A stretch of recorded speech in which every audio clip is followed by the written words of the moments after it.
know me. No, I ain't a living.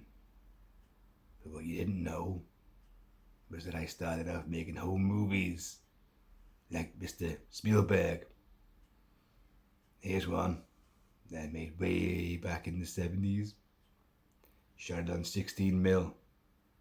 Blew it up to 35. I'm going to show it to you now.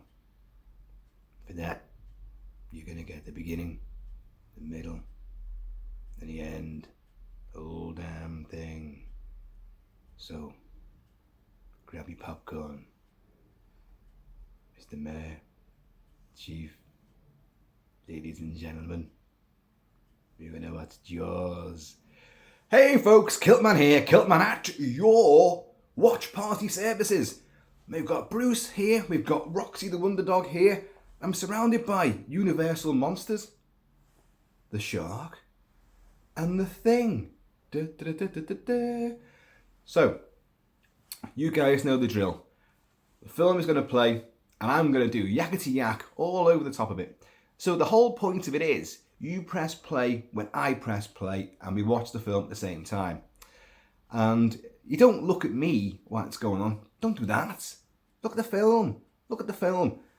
And I know the irony is that you're going to watch a film kind of not really hearing much of it because you're going to hear this guy completely rabbiting on about it. But that's the point of a commentary track. So, and you can watch the film anytime you want. Now, obviously, Jaws needs no introduction at all. You know it, you love it. We all love it. And nobody out there has not got a copy of Jaws. Nobody. So, why am I a bit pensive about doing this? It's one of my favourite movies of all time, as I'm sure it is with many of you guys as well. And it's hard to really think, are we just going to watch the film and just have a laugh and a joke throughout it? Or are we going to throw in loads of technical stuff and like background information and trivia and anecdotes? Because I bet we could all do that. The thing about Jaws is it's a film, it's a genuine masterpiece. It's a film that you can talk about till the end of your days and you'll still never cover everything that you wanted to talk about. So, right, I've got some cans to crush later. I've got some whiskey. Pretty good stuff. Made it myself. No, I didn't. And there's not a great deal left of that. Wish I'd got a bigger bottle. Anyway, so Jaws from 1975. Let's dive in. Coming in the water. Right, okay. For reference purposes, what version am I watching? Again, I'm not watching the 4K, mainly because it's just gone off now. That's just typical, isn't it? Bring that back. Because I've got to put a different player on, and I can't be bothered doing that. So, sorry. So we're sticking with the Blu-ray, and this is the US Blu-ray, and it's from the, 30th anniversary? I'm not even too sure now. But you've got the film. I'm going to hit play. I'm going to count down and we're going to hit it on the main titles for Jaws. And right, so I'm going to we'll count down from 5 because I'm not sure, this might not even work. You know what Universal discs are like? They take you to a big Universal, a big trailer for all their movie hits. We don't want that. So if that happens, I'll just say, oh, abort. Let's try that again. So anyway, I'm going to go, right, count down from 5 and we press play on, so 5, 4, 3, 2, 1, and then go. Okay? Not on 1. 5, 4, 3, 2, 1, and then go. I know it's tough. It's complicated. So 5, 4, 3, 2, 1.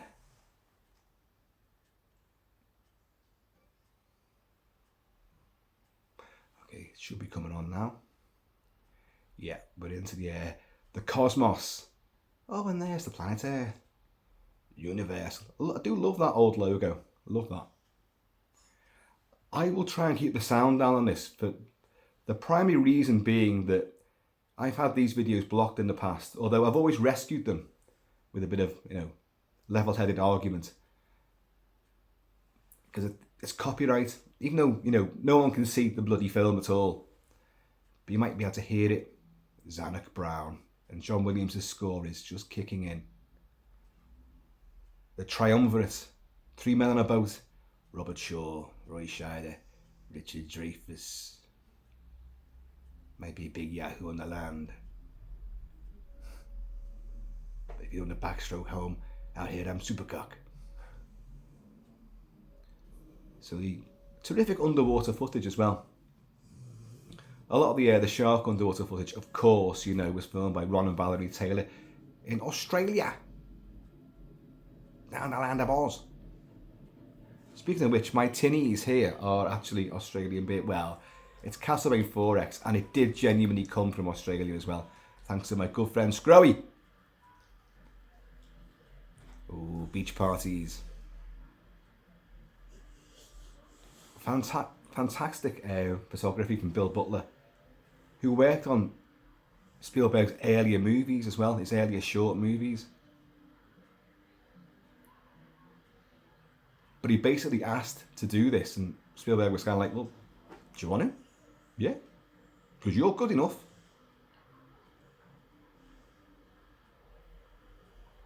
Here he is. Got a bifter and some beer. And he's got his eye on the girl. Lots of denim, isn't there? Lots of denim populating this sequence.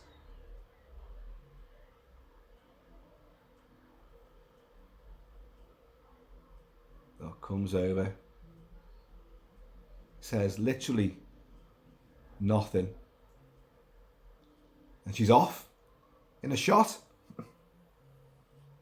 Hang on, I just said hello. But you can't go wrong with this, can you? Fit babe, beach babe, stripping off. But typically, you've had too much to drink. I mean, even if you did catch up with it, you know, there's a brewer's droop might have a certain effect. And that's Susan Backlany, of course, who was a stunt woman who would work with, do all the things that most stunt people didn't want to do, or most actors didn't want to do, i.e. work with animals and work in the sea.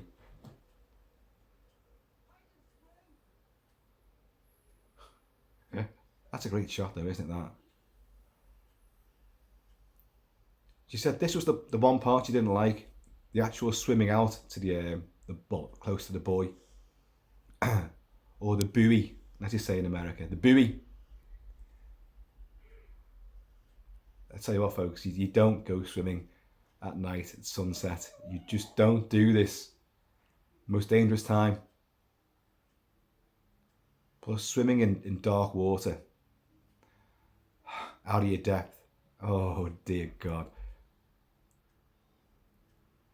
Great shot that though. Mimics Creature from the Black Lagoon. Only the beast in this doesn't fancy her in a romantic sort of way. He just fancies a nibble. Oh, Jesus. Oh! It's galvanizing stuff, this.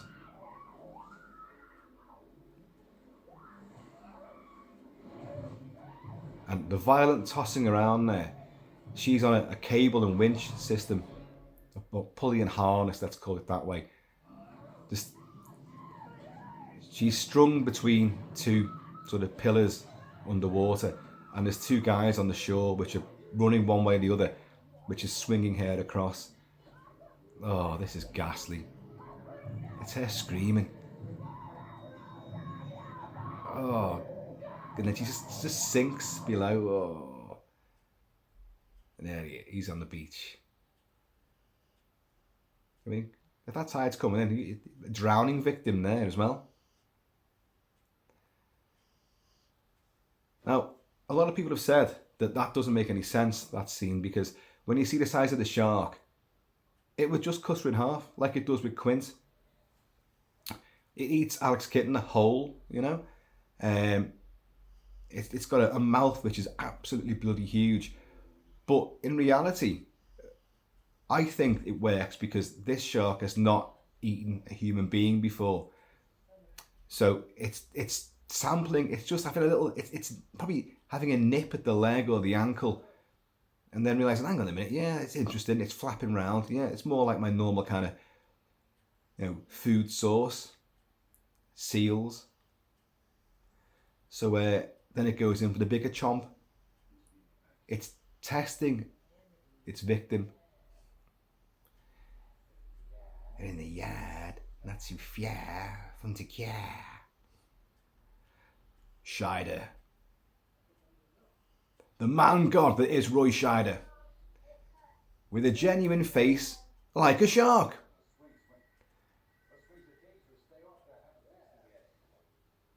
Look at the naturalistic acting. Pick up the wrong phone, talk over each other. This is where this film totally, utterly excels. You can have all the crazy ass carnage and suspense and action. But it would just be a common garden action movie, horror, monster, thriller. But if you didn't believe these characters genuinely existed, lived and breathed, you wouldn't have anywhere near the amount of commitment that you do. You wouldn't be invested.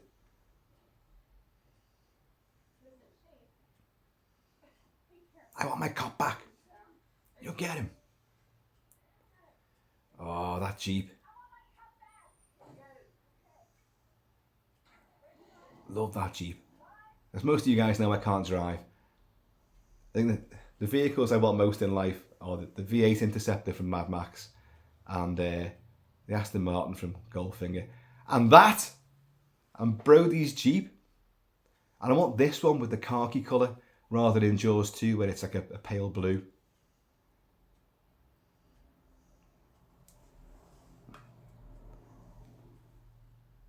Bit of foreshadowing there. We know what's going to happen to that billboard, don't we? Oh, here you go.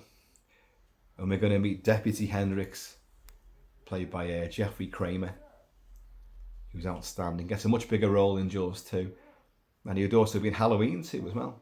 And now he's a producer.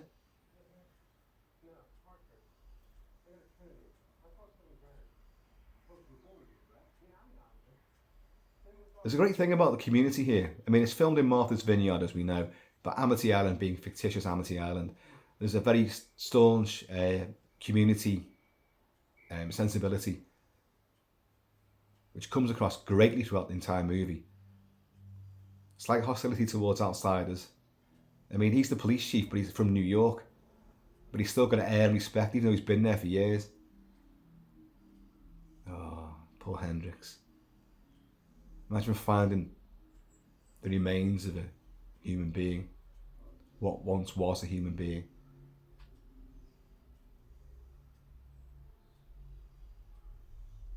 This was not a boring accident. Brody's face.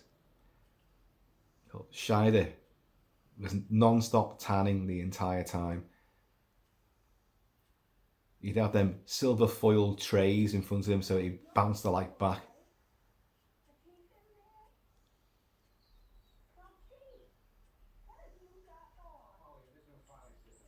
See, great camera work as well, flowing camera work. You've got the famous reverse zoom. You've got, all on the boat at the end, 90% of that is filmed handheld camera because you couldn't do it any other way. A lightweight camera and just carrying it around. You couldn't do setups on board the Orca. Horrible cause of death, shark attack.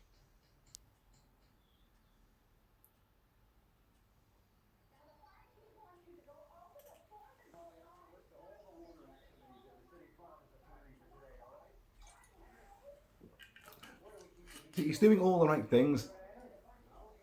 If it's a shark attack, he knows we've got to shut the beaches down. We've got to make sure that any activities out there have got to be stopped or at least warned.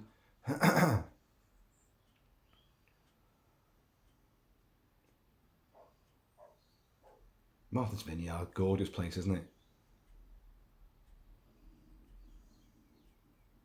Well, at least it was until the film crew arrived there. This is tremendous, isn't it? It's pure Spielberg, this. Introducing a lot of characters in like a sort of walk-by montage.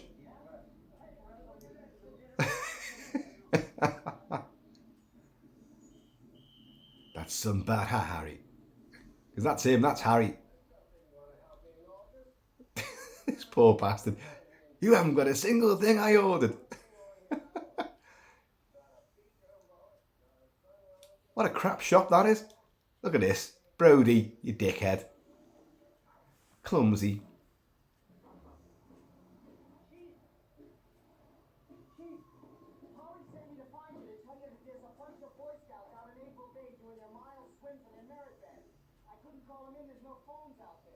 Right, get out of there.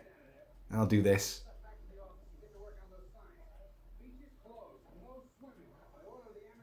See, he's alarmingly quick. Off the mark with this. And then you get the bureaucrats. Mayor Vaughan, Murray Hamilton. How outstanding is this guy? We got a shark attack. You can see he's thinking, oh no you didn't. No you didn't. Get that word shark and attack out of your mind now. Don't ever say them again.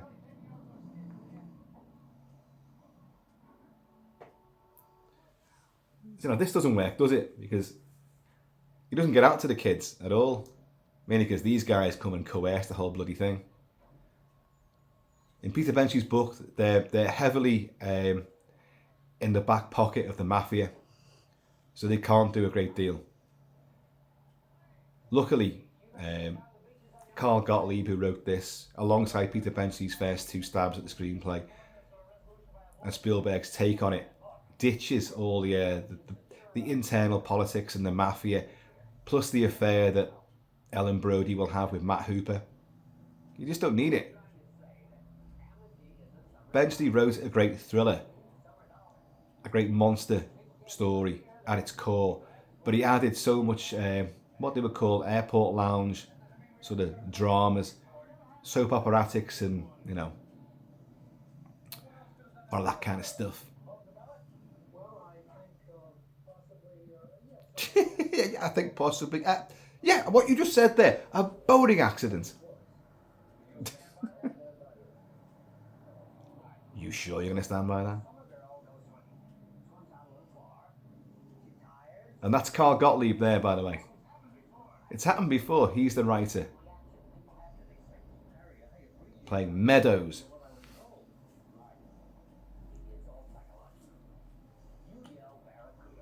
People go, huh? What? Yeah. You yell shark. And we've got a panic on our hands on the 4th of July.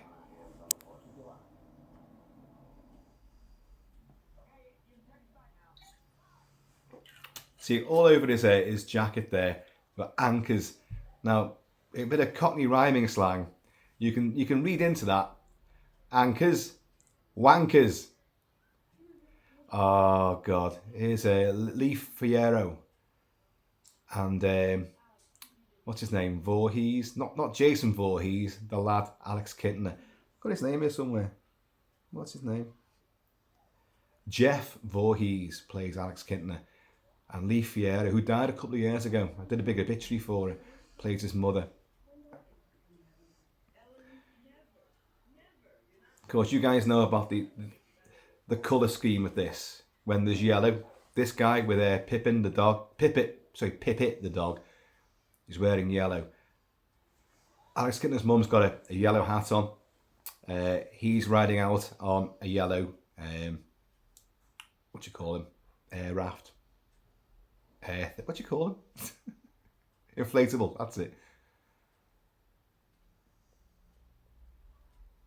I will say that, you know, even those white sands there, and of course the weather was always changeable, day in, day out, especially when they're at sea. It would change minute by minute. The water never looks welcoming, never. Where I live, you've got the Mersey and you've got the Irish Sea, and to be honest, that looks more welcoming than this sea. All the time. And ours is full of sewage, you know.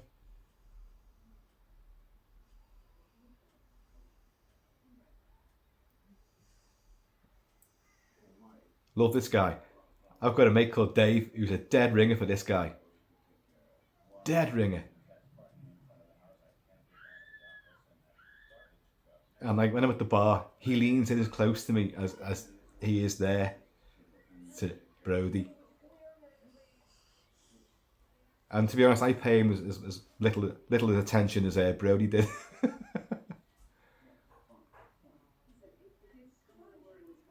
Chief Brody, you are uptight. Lorraine Gary's amazing, isn't she? Don't deny it. When you were younger, you had the hots for Lorraine Gary.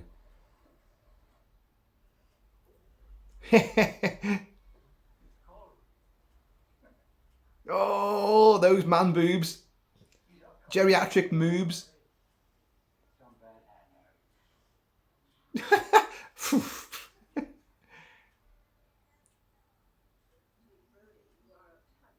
Yeah, you bet your ass I am. Boating accident. Oh, God. No, it's still a shocking scene, this. This, especially. Where's Pippic gone? The shark's just chomped the dog. I've got a shark next to me here and a dog on the other side of me. Don't get any ideas, you Bruce.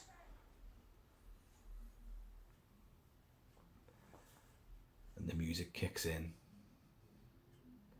And those black eyes roll over white. And they followed a lot of like what sharks do. Sharks, when there's a mass, they will pick an isolated person. You're like not sure what you've just seen. You're like an explosive geyser of blood. Oh, oh! How cool is that? It just and the dog's getting off. See, they all run in, but he's afraid to go in the water because he is afraid of water.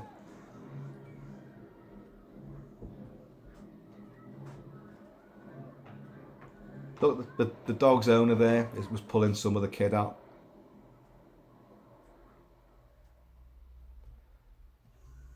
Oh, it's horrible. Lots of yellow. If you look, there's lots of yellow, signifying whenever the shark's there, there's yellow, like the barrels.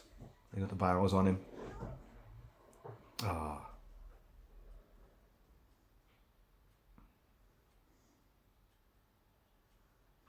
Oh, it's horrible, isn't it? You know what's coming, don't you? Oh, yes. Fingernails on the blackboard. I like her. A lot of these are actual locals from Martha's Vineyard who they drafted in. And it gives it a distinct authenticity. Local colour, local vernacular, character faces who are genuinely real. That wasn't a fart, that was the dog nudging a chair. She just went, I just hope she doesn't get one of her squeaky toys out and start playing around with that. That could play havoc. Look there, there's my mate Dave.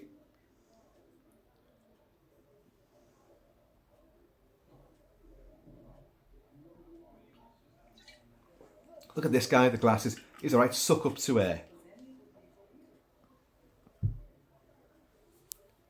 Oh, I hope they don't close the beaches.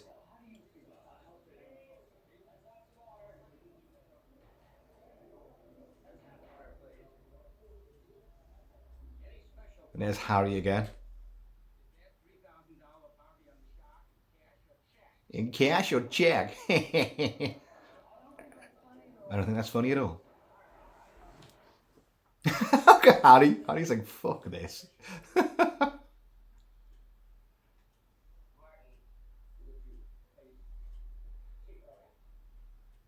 like the way he's a bit nervous as well, addressing a crowd of people.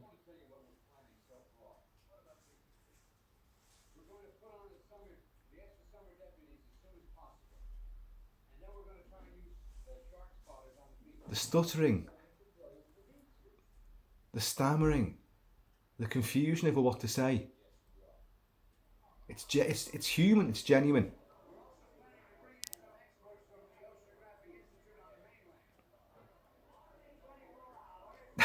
Like, sit down, Harry.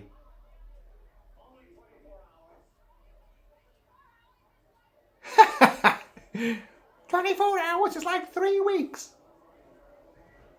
Christ, well, imagine what 3 weeks is like then.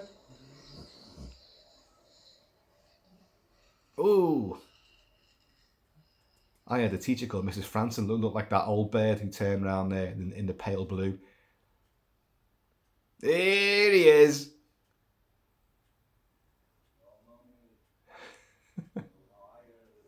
It's Dave, me mate.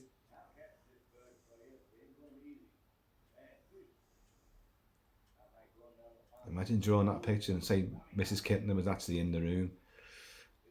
Quinn wouldn't care. Tenderizing. Down you go.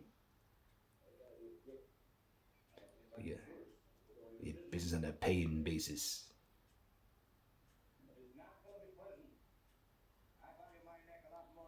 Look at his face. That is just outstanding.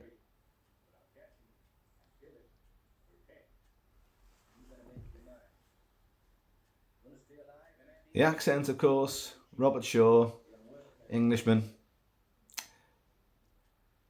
He tried to. He had a linguistic coach, a dialogue coach, to try and give him a Nantucket sort of accent, and it didn't work. I mean, to us in Blighty and probably everywhere else around the world, sounds convincing enough. But if you're from that neck of the woods, it was like. But it works. It works. Of course it does. Chief. Ladies and gentlemen. And there's a little scrote of a buddy. Another local. Another Martha's Vineyard local. There's a deleted scene where, he's like, I don't want to go out on this. I don't want to go on this. I'm not hunting that shark. So Brody's going to become like an expert on sharks in one night. I've got books like this. I've got millions and millions of books on sharks. Because obviously, once I saw Jaws, whoa, that was it. He jumps out of his skin. That's great. That's a great moment as well.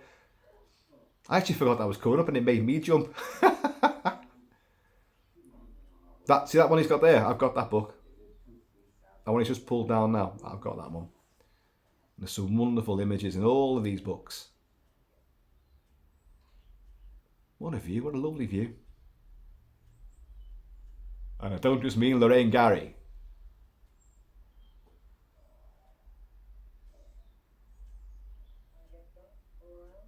Oh yeah, please, please. Let's just ditch old Chiefy first.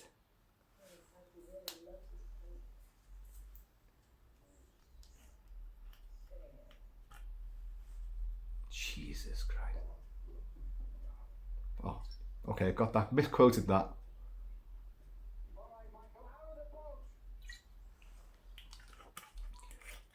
Foreshadowing here what you'll see, of course, in Jaws 2. Not that they knew that at the time. That's a lovely shot, that.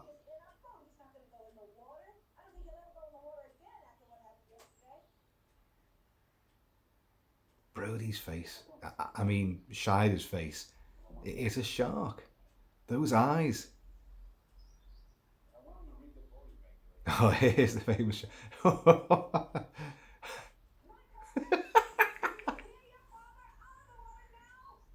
Now? Brody's like, what?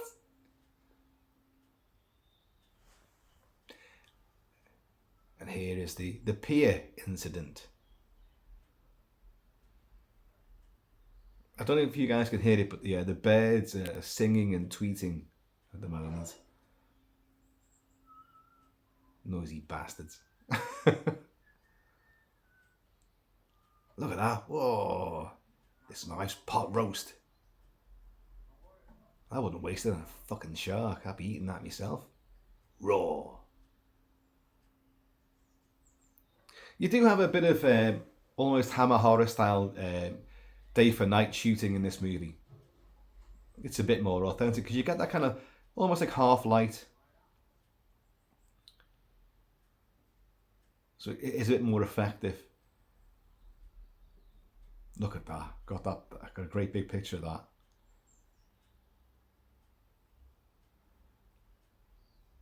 Spielberg has said, well, he said it a few times, but he said it recently again, that he's dismayed and regrets the effect that this movie had upon people's opinions of sharks, and it led to mass slaughter of sharks, and it just made people hate sharks. And there's no reason to hate sharks at all, unless of course you're that guy. Oh dear. There's no way they survive that. But it's based on a book, and the book was a bestseller. It's a monster movie. It didn't make me hate sharks watching this. It made me love sharks, be fascinated by them. He's taking it. And of course he's wearing a yellow hat. Yellow. Oh God, he's just like, oh dear God. This is so clever as well, using the end of the pier as sort of like standing in for the shark. Oh, the way it turns. And it does look demonic. I'm going to mock up one of those. We've got loads and loads of wood. I'm going to make one of them. I haven't got much water though, have I? Damn it. So what am I going to do with it? Hang it on a wall. Oh, squeaky bum time.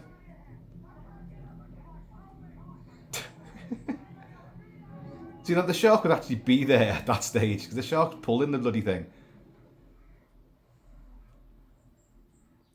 Good sound effect as well. Poof. Can we go home now? And he's a real local as well, from Martha's Vineyard. He's like, what the fucking hell is this? So you get 1,000,001 extras here, and there's cameras everywhere.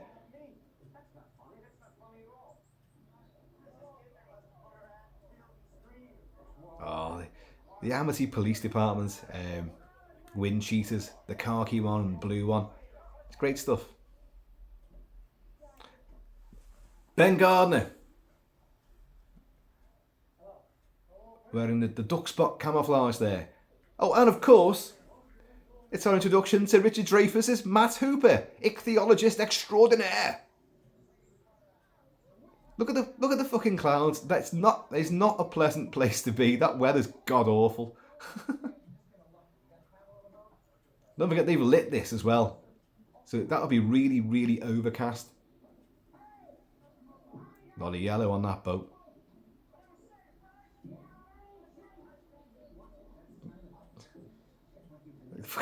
Running around carrying dynamite. They're all clowns, aren't they?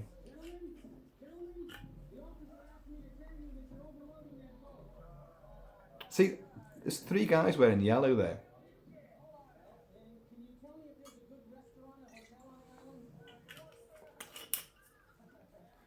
And yet, of course, I'd love a sequence where those bozos get chomped. Look at this. What's this? Oh, Hendrix just waves, but hey, yeah, hiya. Oh, you come in. He's a fucking idiot, isn't he?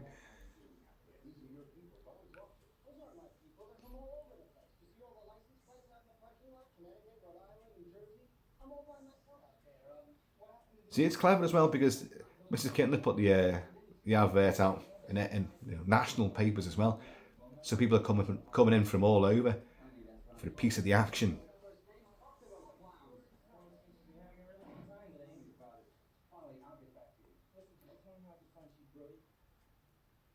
Oi.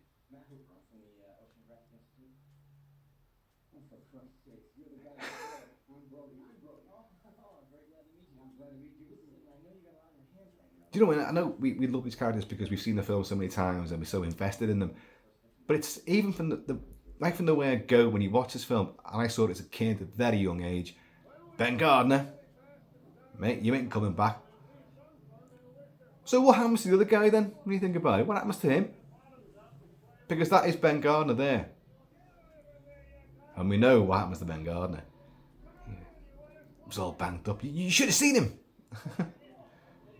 Look at this. They've got dogs on board as well. But what I was saying was like, yeah, even the kid, I told the acting in this, it was like watching real people. It wasn't like, movie acting 101. It was genuine, it was realistic, humanistic, matter of fact, almost documentary when it comes down to it. Christ, here's the remains of Chrissy Watkins. Just a fucking drawer. A little plastic basin.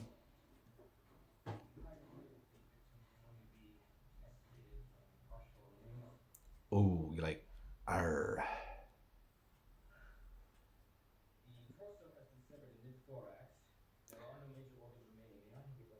And of course, Quinns will get chomped in half as well, pretty much.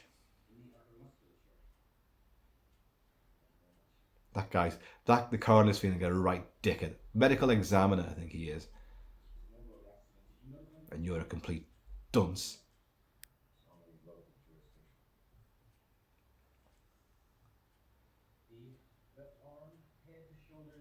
There is a curious edit in this sequence, of course, which became quite infamous. People thought something had been cut.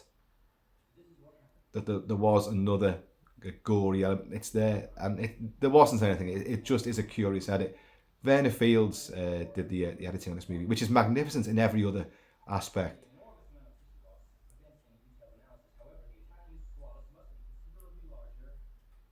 he's thinking, oh, shut up.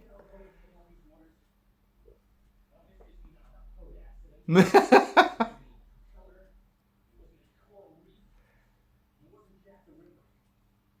was a shark.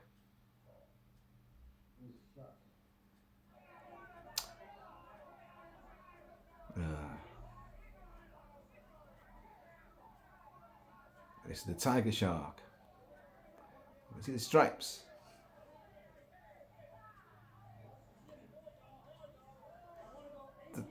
There's Meadows again. The fashions.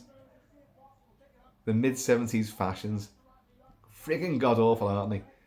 Apart from denim. Denim never goes out of fashion. What's missing is a guy in a kilt.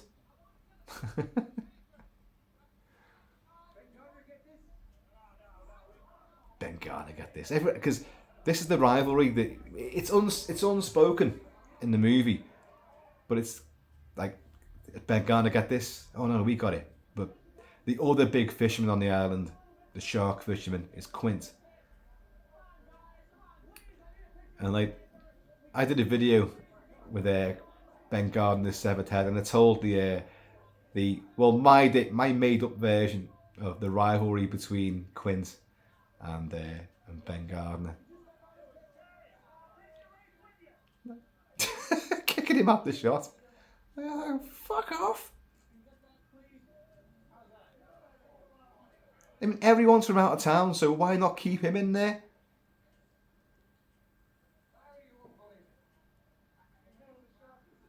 Well, what kind of shark, though? I think it's a macaw.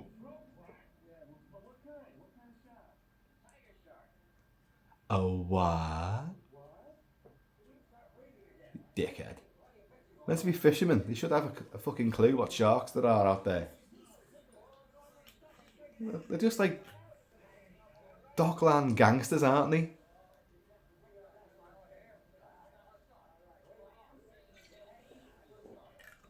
Oh, you know what's coming up, don't you? This is a powerful sequence, this.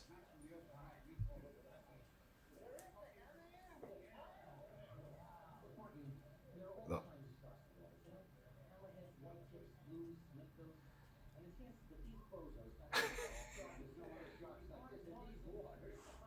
Brody, you don't know that. You don't know that at all. There's no other sharks like this in these waters. They're off every fucking coast in the world. other way Murray Hamilton, as the mayor, is listening to this, but doesn't like, no, we don't want to hear this right now. He's a great actor, Murray Hamilton, you know. They all are.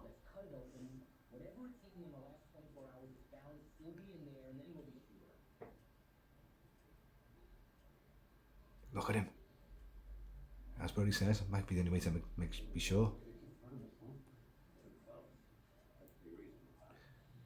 It's hard to say now if Mayor Vaughan is trying to, like, no, look, I genuinely don't want to see the little, kit and the kid spill out all over the dock. Or whether he's going to be proved wrong.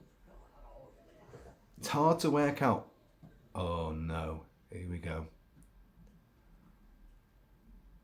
It's never said, but that's her father. Oh. A real slap, not a fake slap. 17 times she slapped him until Spielberg was happy with it. That performance is great. You never find out who the dad is of Alex Kintner. So you just think, oh, she's just a single parent. Even her mother's not there, but her father is. So that's all that's left of their family. It's just so horrible. She was a local drama teacher in Martha's Vineyard. She knew how to slap on screen rather than slap on stage, which is different. And she battered hell out of Roy Scheider, who said, like, being an ex-boxer, Scheider was like, I can take it, I can take it. Maybe that's why he was tanning so much, you couldn't see all the red on his face from the incessant slapping.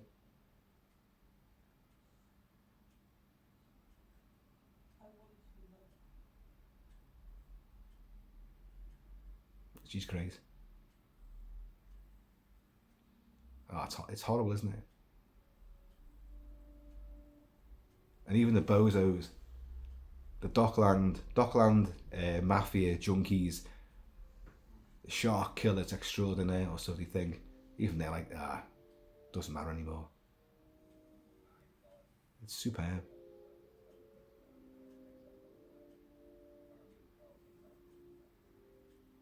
That's a great shot as well,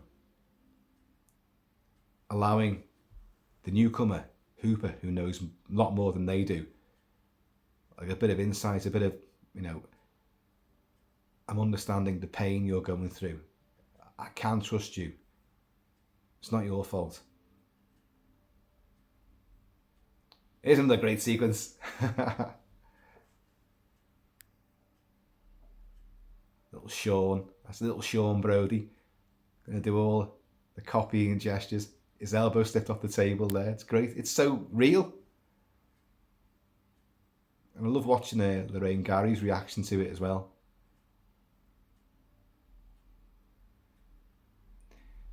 Could Scheider look more like a shark if he tried?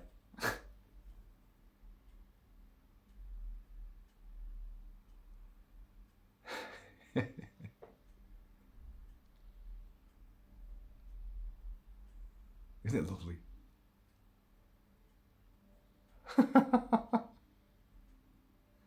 But look at her face, she's like, not sure about this.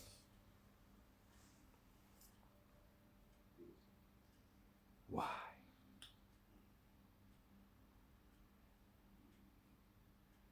But it's even my house. It's only the kids. Give us a kiss. I get a shotgun wafted in my face.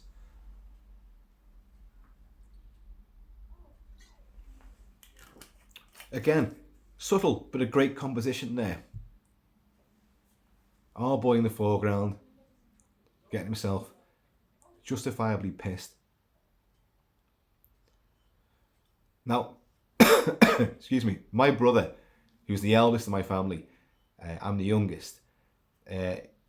While I was growing up, when this film was out, there's a massive age gap between me and him. I was a kid. My brother looked like Richard Dreyfuss does in this movie. With the curly hair, the beard. My brother was RAF, ex-RAF. But an absolute dead ringer. And he still looks like him now. Because they're going to be the same sort of age, in fact.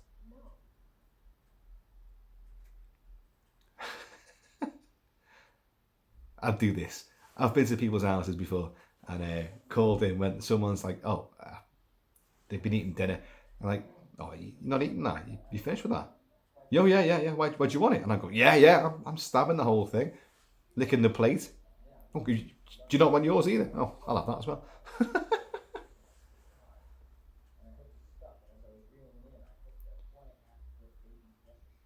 So you heard about the thresher shark here, but obviously Brody's not listening.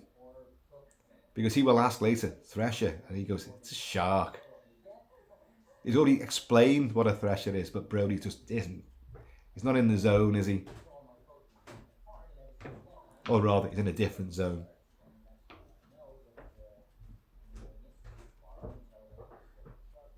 Oh, don't sugar the pill, Matt, whatever you do.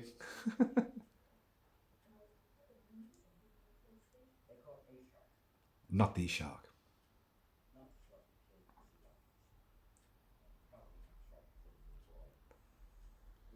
See, you got to listen to experts.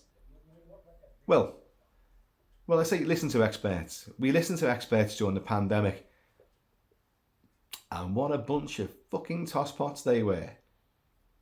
But I listened to an ichthyologist, especially, and I live. The sea is literally, I could be down at the sea within 10, 12 minutes. And even though we know this is Britain and it's the River Mersey, but I've got the River Mersey 10 to 12 minutes away. I've got the Irish Sea 25 minutes away. And there are sharks in these waters.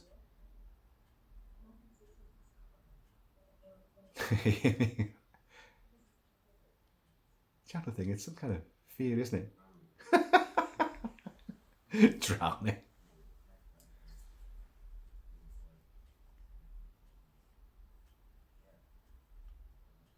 What a great sort of chemistry between these two.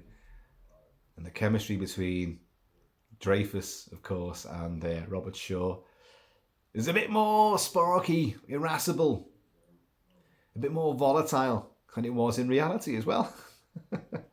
Although not to the degree that a lot of rumours and press and stuff makes out. Both of them realised they've got different styles of acting. This is Dreyfus and Robert Shaw. And Shaw did want to put him through the ringer a little bit to see if he was up to standard, and resented, anyone going to like these drama schools and all that, like, and these young upstarts.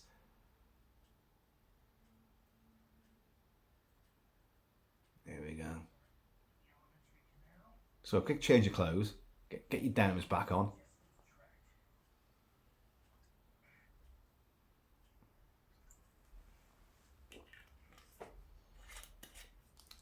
Yellow torch. So you get yellow as the shark signifier.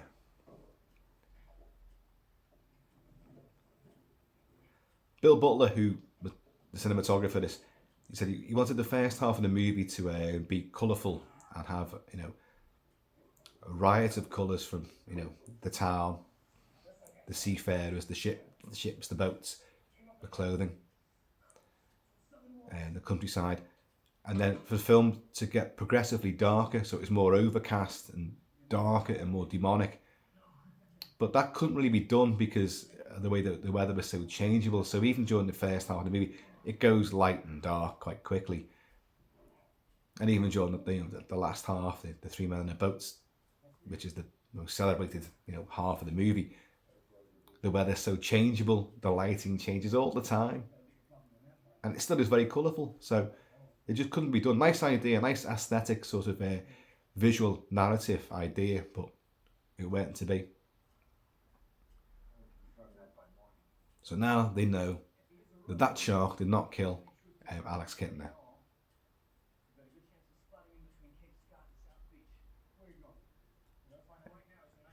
He's a night. See that line there is a night feeder. Not too sure about that because Chrissy Watkins was killed at night. There was the attack on the pier, which happened that night, but Alex Kintner was killed in bright sunlight. Well, what passes for bright sunlight in this movie.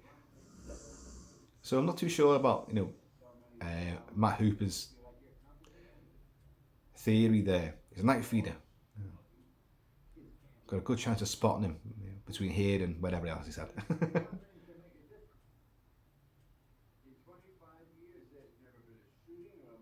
He's pissed as a fart. No pretzel?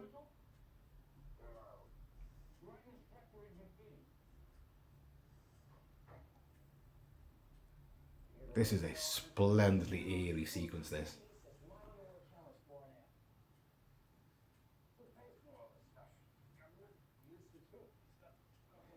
Hooper's yacht. Even now, this was filmed 1975, so that would be what? Probably cutting edge at the time. So it would have been a 1974, 1975 sort of scientific vessel, souped up. Now we're looking into 2023 at the time of this recording, and that still looks spectacular even now. We've got friends who live on a yacht, a big ocean traversing yacht, and they've been living at sea for the last 5 years, if not longer. And we occasionally see footage of them. We can track them. There's an app where you can track where they are. They've been around the world about 10, 15 times now. I'm not jealous. I'm not jealous at all. Oh, dear God. John Williams' score here. So spectacularly eerie.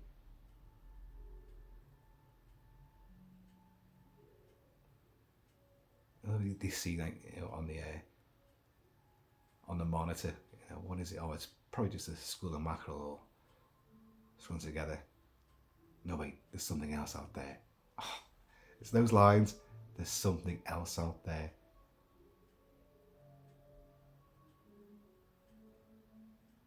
It's Ben Garner's boat. You know him? It's just sitting low in the water. Now we know that the show. See this. Although we love this sequence and it is spectacularly fantastic, but given the size of the shark and what we can see it do, does this make a lot of sense? And how did it kill Ben Gardner? Although it did kill Ben Gardner.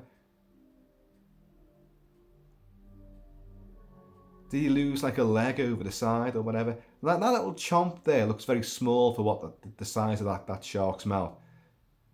Folks, I know it sounds like I'm knocking it there, but these bits don't really add up. They make for a spectacular suspense set piece and one of the greatest shock moments in cinematic history, which is coming up. And we're all going to be clued into it, aren't we? But a little tiny little nibble at the side of the boat there. That shark, our shark, could take that boat in half. Easy. So did it come through the hole in the hull and take a huge bite out of Ben Gardner that way? Is that what happened? It didn't take his eyeball out. Or something else has done that. There's no way that our shark has done that. See that shot there? I've done that. I've gone up underneath of hulls before in the Marines. Little exercises that we were doing. Won't go too far into that. But that always frightens me, that sequence now. Just because I hated it. Going up under the hulls in deep black water. Look. Oh yeah, that's a fucking good one. That's going on a necklace. You're like, oh, you're down there, aren't you? In that water. Oh, there's got to be more. Hello. Oi, get off my boat. And of course, you saw the sickly yellow of the lights under his boat. And the little bucket he had, yellow again. Although the shark isn't there, the shark was there and the shark did that So yellow, again, is the signature colour of the shark. It's very unusual. Most people would have that. Most filmmakers would have that as being red, wouldn't they? It would be red, the most obvious colour for something horrific. See, he's wearing his anchor wanker jacket there, because he's going to prove to be the ultimate wanker in this sequence. And there's a true story there, the Jersey incident. And that was a river that a shark swam up the river and took victims off the sides of the riverbank.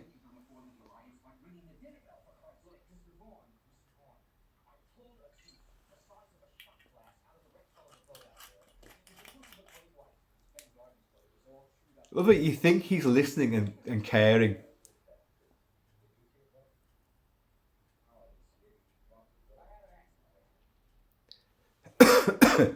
But the thing is, who needs the tooth? You towed the boat back in. It was all banged up. It was Ben Garner's boat. You should have seen him, because Ben Garner's clearly a mess. There's the evidence is there. You know what I mean? Why are they arguing? There's another clear shark victim.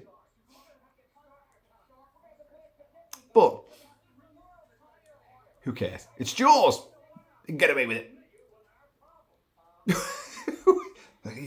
You gentlemen is familiar with our problem.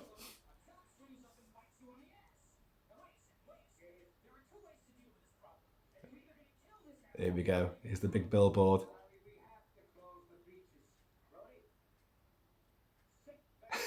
Sick vandalism.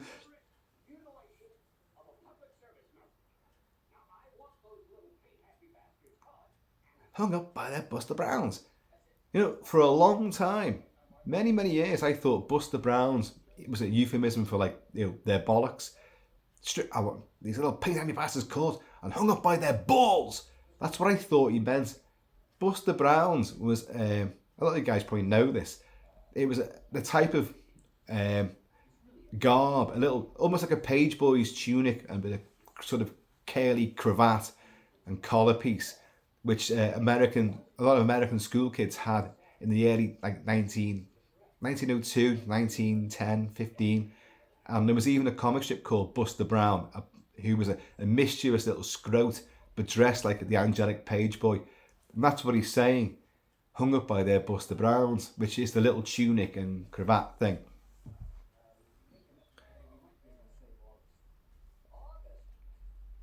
You've got the deputies up there trying to paint over it. See, look at that. The weather's gorgeous there now. They just couldn't keep it that way.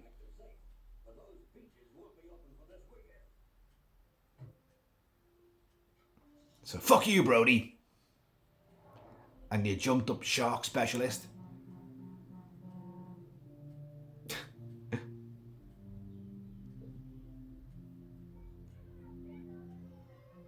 Of course, everyone still thinks, oh, well, loads of shark memorabilia, shark stuff, because the shark's gone.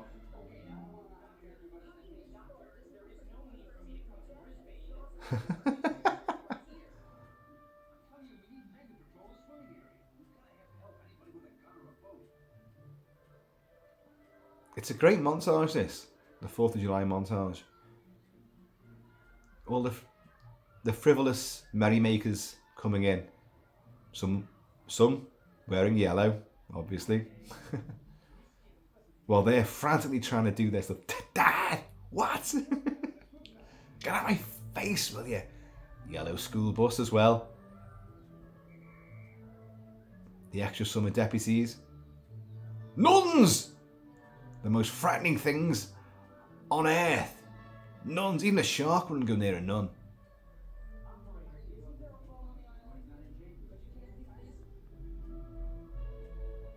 Look, yellow, yellow, yellow.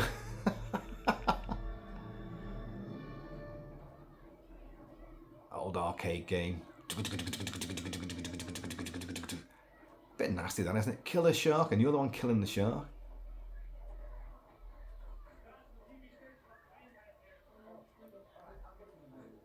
And fucking tons of yellow.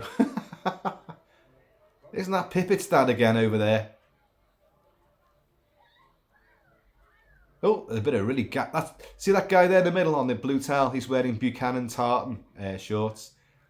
Buchanan tartan. No offense to Buchanan's, it's the most sickly tartan I've ever encountered. Being a man that wears. There's Peter Benchley, the author of Jaws, his big cameo. Being the Kilt-Man, of course, I wear tartan every day.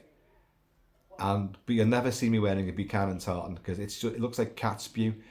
Even the helicopter's yellow. Look at him. He's like, oh, fucking hell, you fucking bastard. I ordered a blue helicopter, not a yellow one.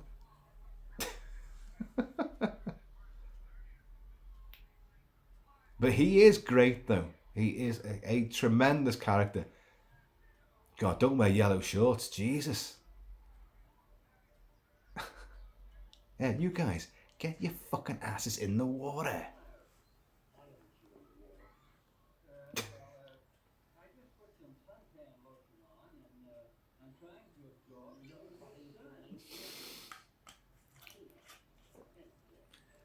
You'd be like, fuck off, wouldn't you?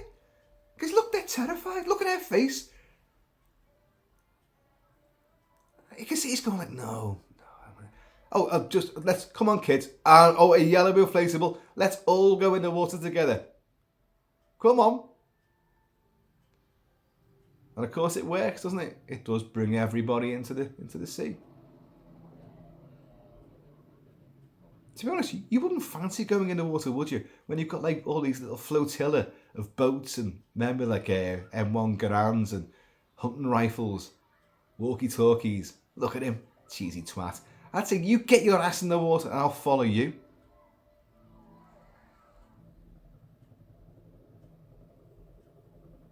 I'd be more afraid of a helicopter flying that low over my head, to be honest. Oh. Ticket in the pond. Pounds for old ladies.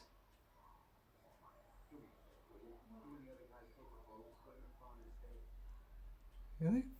Dad, fuck off. Have you seen the women round here, Dad?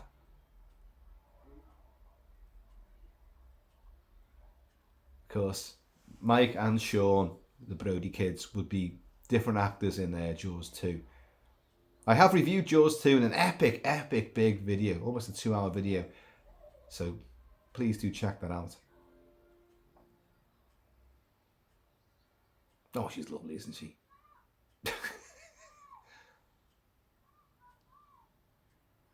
I'd be a bit more afraid of me little toddler legging it off across a beach full of strangers than the shark in the water, to be perfectly blunt about these things. No.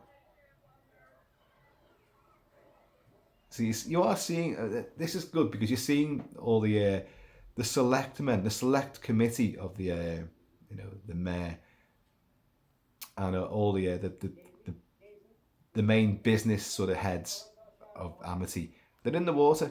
So, they are doing what the mayor wants them to do.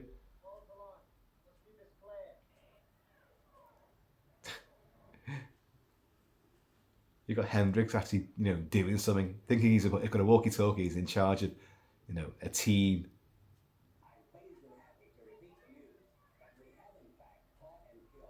See, look again how the weather's changed there. It's not consistent at all. I won't go on about that because, it's part of the legend of Jaws, the changeable skies. They did what they could. Like, it's dead sunny again now.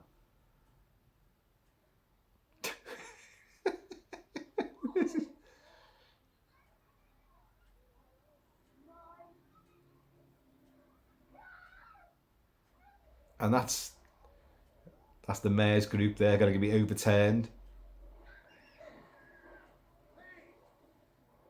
My mate Dave was there. It's Art Garfunkel.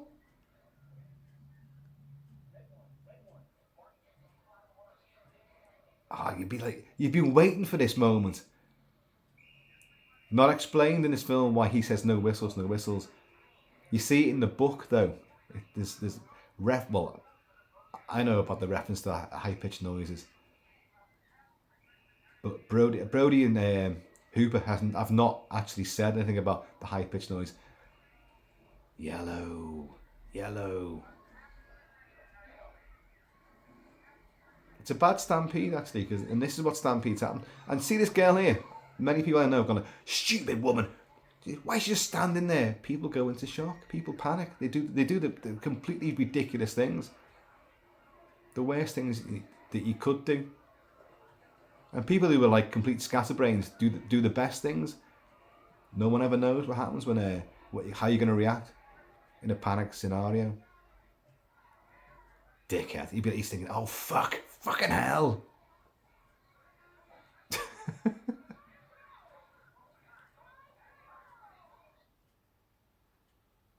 I mean, what these kids did is something quite spectacular. They've had to swim out far to come back in to the crowd. I'd have fucking shot them anyway. Pair of bastards. He really do it.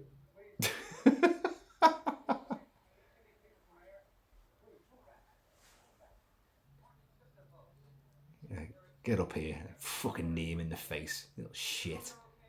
Go on, get on there, you fucking little turd. Oh, I used to fancy her when I was a kid. See the yellow on the two kids on the end of the rock groin? Shark? It's going into the pond. Shark's in the estuary. What now? This is fucking amazing, this build up here. When it builds up and you see the shark, the dorsal to the tail fin, and it looks bloody huge. Look at that. And there's little Sean playing there. Everyone starts running and legging it. What are they all going to do? You know, these days they'll be like, the camera phones will be out, they'll be filming the whole thing. Teddy Grossman, stuntman. Look at these, they're fucking legging it. Christ, this is terrifying, this. Ooh. Oh God. This is a famous sequence, this. Oh. Yellow bikini.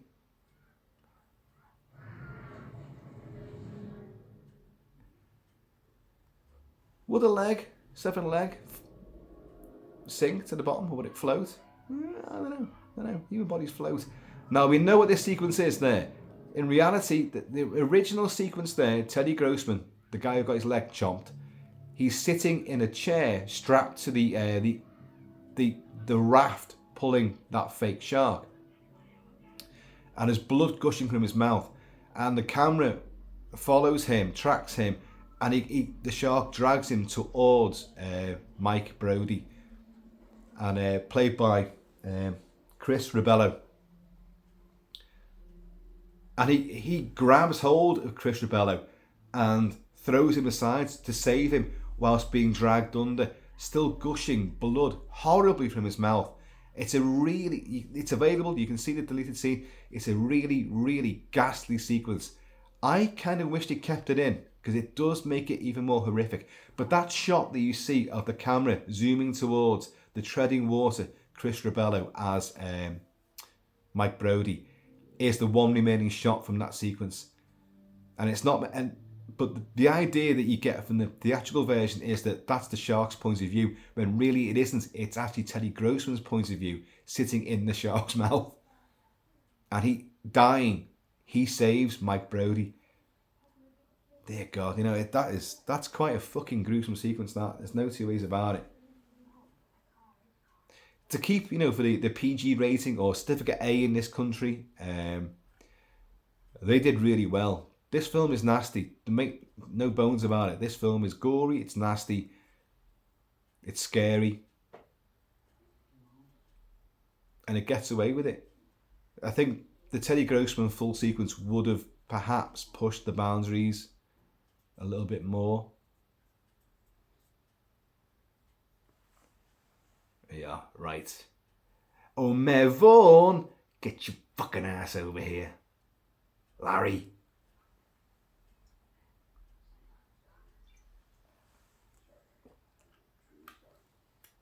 Sorry, I'm truly sorry. He is as well. You can see he's in fucking shock.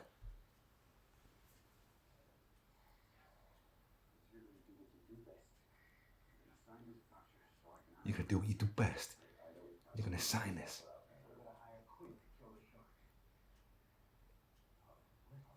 I was acting in the town's best interests.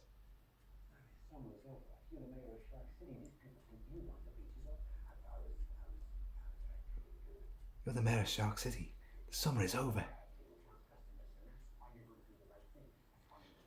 Man, my kids are on that beach too.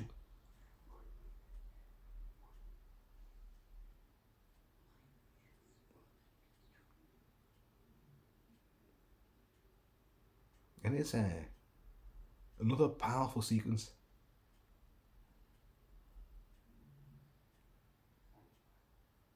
Some minutes. I think I still smack him in the teeth. I would. Look at the disdain on Brody's face. He looks him up and down. You waste. You bureaucrat. Hey! Who's this guy? Apricot brandy.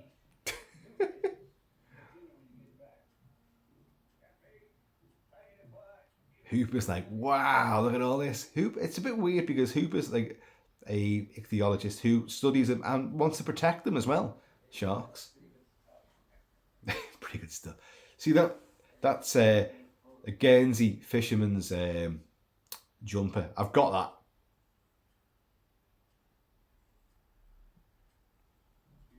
I do Quinty stuff a lot on the channel. People know this. I do Quinty stuff a lot outside as well in the local boozers. But that's a great look. That I do love that jersey. And especially when it's cold, that jersey's spectacularly warm. It's unbelievable. That's why fishermen wear it.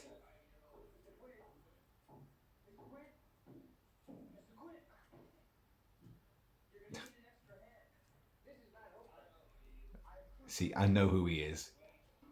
No one gets on his island who doesn't know who they are.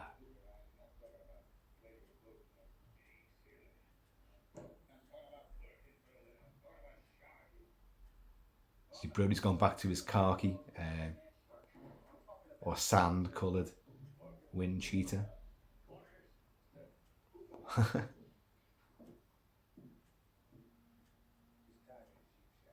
Show me a sheep shank. I have a basic seamanship for a while, but he didn't say how big he wanted it.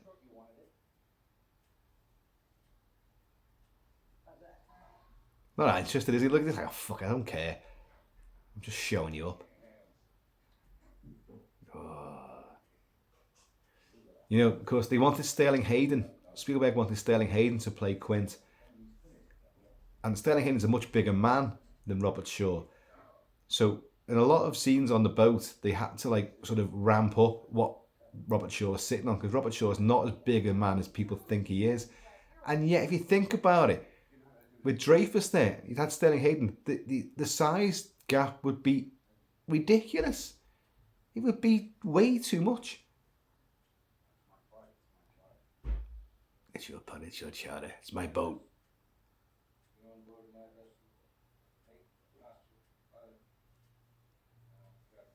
And of course, Robert Shaw was a swine on the island.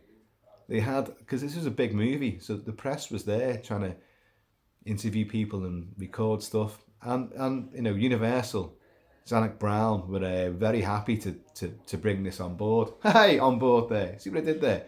And so they welcomed it, but Robert Shaw didn't. So he could be a bit of a cantankerous twat to anyone who wanted to interview him whilst filming. He did do interviews. You can see them. They're online. They're all over the show. Did do quite a few. Funny, he didn't want him on board. You know, we'll take him for ballast, chief. Didn't want him on board before, but he's allowing all this shit to go on. But I think he's viewing it as like, look, you're going to bring all this shit. I'm going to catch this shark with my primitive techniques and show you up.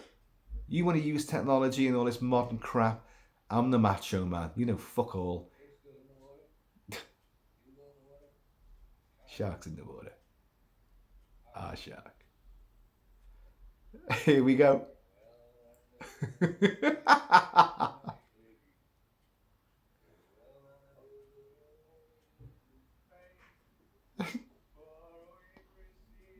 The way he keeps on singing. And Hooper just has to listen and just dimply smirk it off. Yeah. Come on, Chief. Daylight's wasting. See you, brought your rubbers.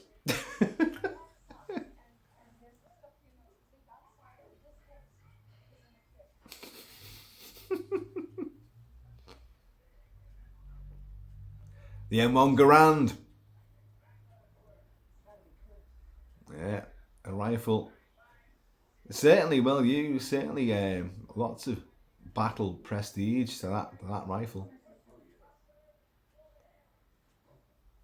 Second World War, Korea, it's used. There's people that still swear by it as a great target rifle.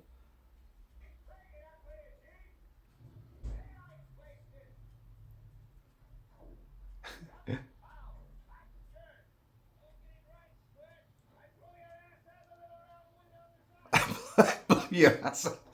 A little round window on the side.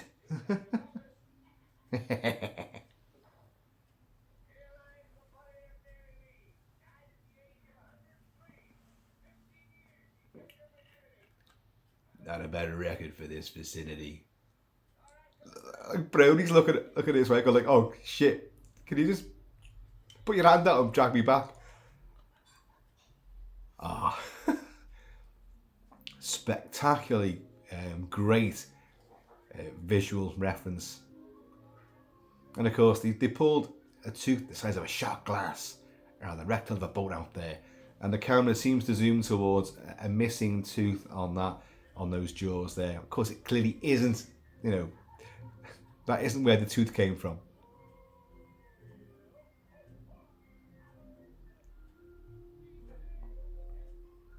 Lots of little jetties and wharfs like that around here. Up towards Southport, you got lots of that. Fishermen and all that, and Morecambe especially. The Chum Bucket. Now we enter into the most spectacular and magisterial phase of the movie. It's all been genius up until now. And now it goes beyond genius into the realms of just immortality. So, yeah, check him to the surface and jab at him. That's what I do. A jab at him. Oh, here we go. Here's the cans. He's drinking Nantucket beer. Hang on. Narragansett beer. Let's get this fucking right for a second, shall we? And I'm drinking Castlemaine 4X. Cheers, Scrowy.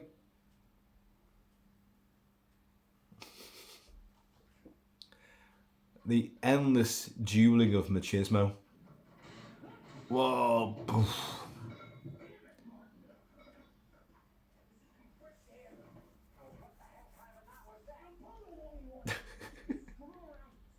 They're gonna blow up.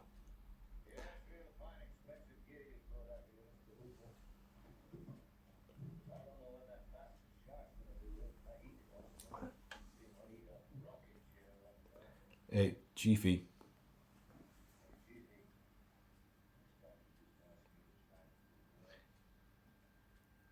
It's weird, the kind of dichotomy, what they're trying to do, the one-upmanship.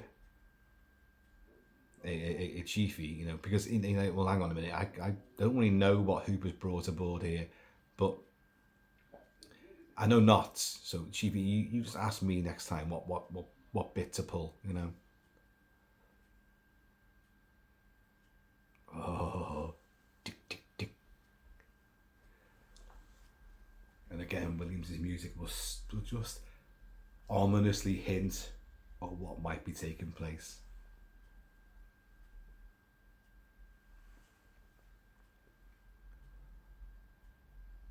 These little crackers.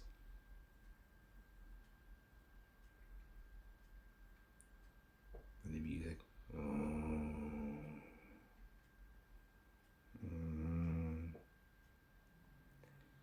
just gently, slowly, methodically, will get himself all anchored into his chair, his fighting chair.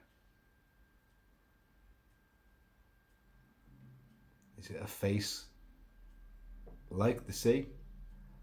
The rugged, wind-chopped surface of the sea. Hook yourself in. I wouldn't fucking do that, I'll be honest. I'm not getting dragged overboard.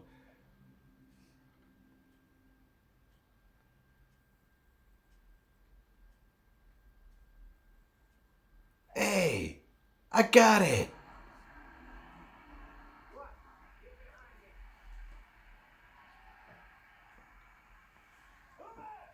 I like the way that Hooper is already clued in.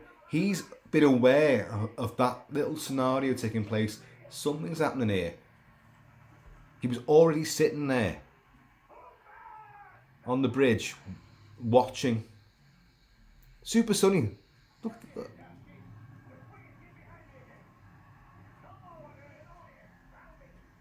Of course, nowadays the colour scheme, the photography, everything would be changed in the colour timing suite, so it'd all be perfectly matched. Taking all the realism out of something makes it consistent. I suppose. So you can't knock it. It's a tool to be used, and Spielberg would have done it at the time. He would have done it.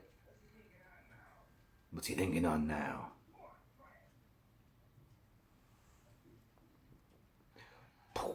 There's a weird noise he makes here.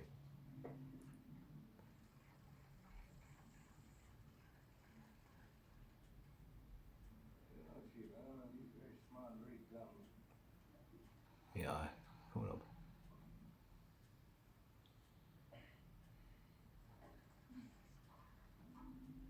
He says, Jesus Christ. And you hear the echo like a plastic cup. Probably the one that Hooper crushed. Jesus Christ. And you hear the cup in the background. It's almost like an echo of what he says.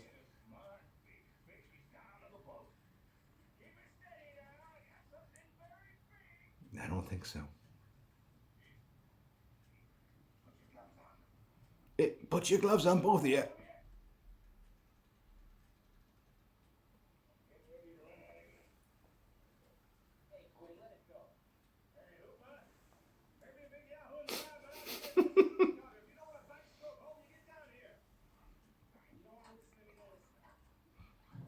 It's not a shot. Brody keeps trying to do the right thing, and he's got a sodding clue what's going on. The wire's showing. Hold this. Whoa. And you can see, of course, that sometimes Brody's got the sun cream on his nose, which, of course, Roy Scheider would never do in reality. And other times, the next shot, the sun cream's gone. Whoa! Poof. Marlin, stingray, gamefish.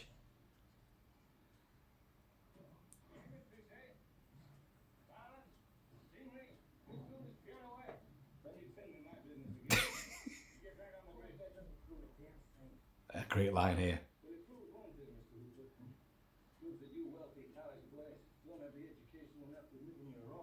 That is a great line, that, it's you got all this Fongool stuff here.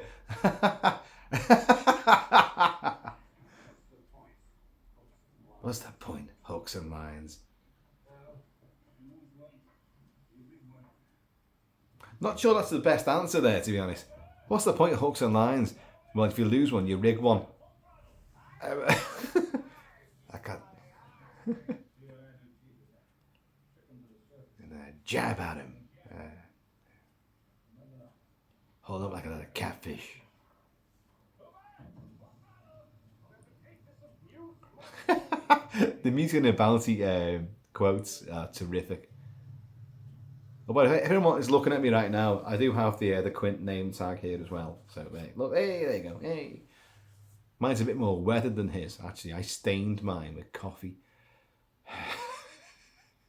As you do. With chum.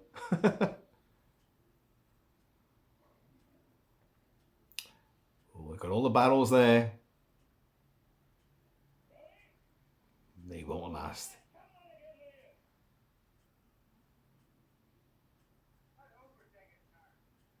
Hooper drives the boat, Chief. Look at that. It's very Ahab-like and very Captain Bligh. Very similar. Stop playing yourself, Hooper. Slow ahead. I can go slow ahead. Come down and champ some of this shit.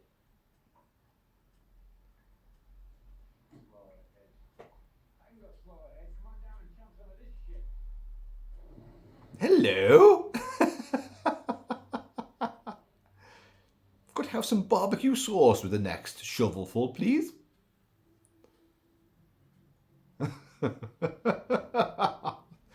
Come on, folks. We're here.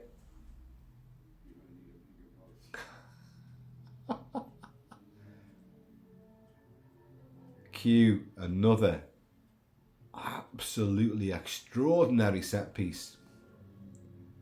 Relentless build, huge drive, momentum, terror. The size of that bastard there. Fake shark, Bruce the shark on a raft being towed, still looks, even though they know it's not real, how could you not be terrified of that? And especially when it comes up close to you, personally. It's a 20-footer. 25. 3 tons of him.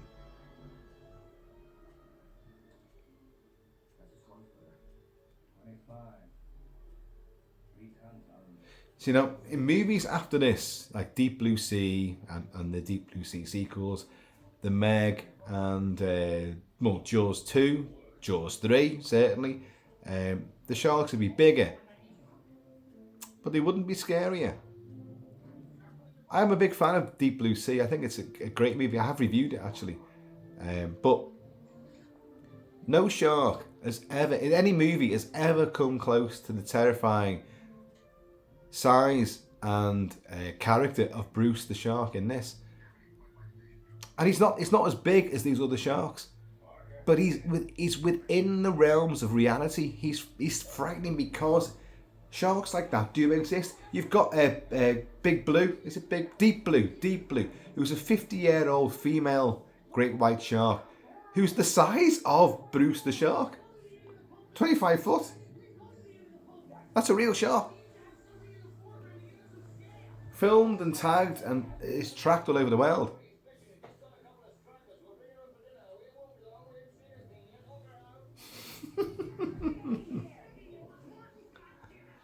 Martin, goddammit. Dun dun dun diddle-doo. That's superbly done, that. I've been on boats. I don't like them. To be on a boat like that with a fucking thing swimming around like that, and you've known what it's done, and now it's got a taste for humans, you'd be like, this is so tremendously well done. Trying to get his tracker. Come on, the jittery nerves. Throwing the packaging away. On Hooper. Stay clear of the barrel.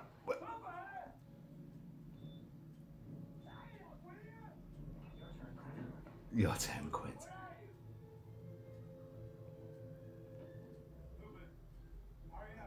Tie it on.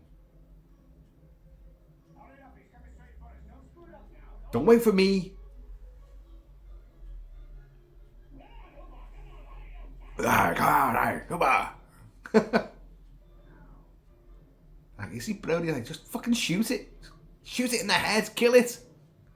Doesn't realise what they're doing.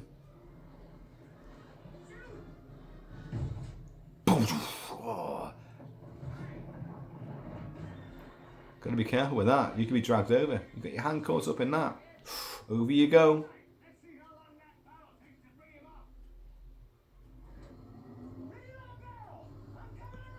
There's a lot of close-ups of Dreyfus looking to camera, And they're purposely designed to make you feel slightly uncomfortable.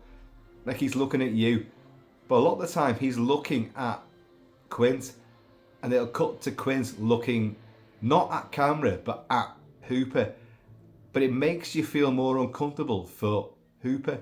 It's really clever stuff from Spielberg, you know. It's like, I mean, look. He's looking at us, but no, he's actually looking at who? Quint. Do. So, we're going to raid him and get a bigger boat. Yeah.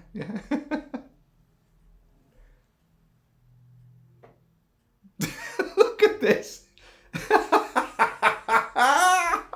The glint in his eye.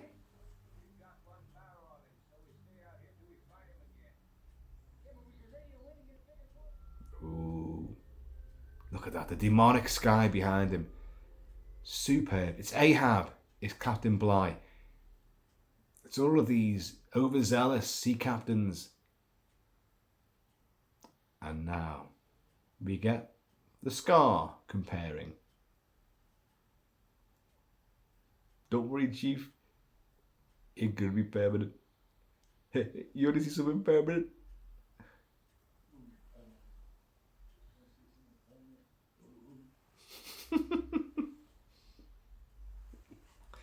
Mimicking, of course, the shark jaws that we saw in his wharfside shark emporium. And the camera goes through the gap in the teeth and the jaws. I got that beat.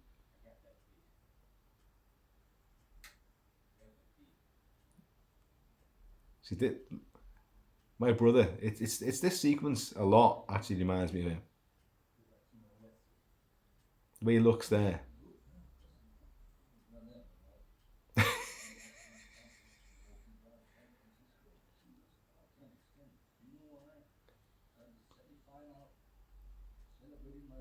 Nice to meet big Chinese guy. You pulled me right over.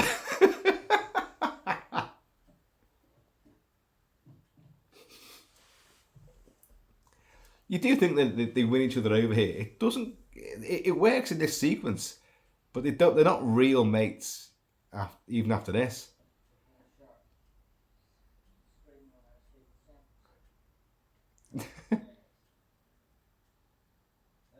Folks, if you've got a drink, get your drink now. And get your legs up. You want a drink? Drink to your leg? I'll drink to your leg.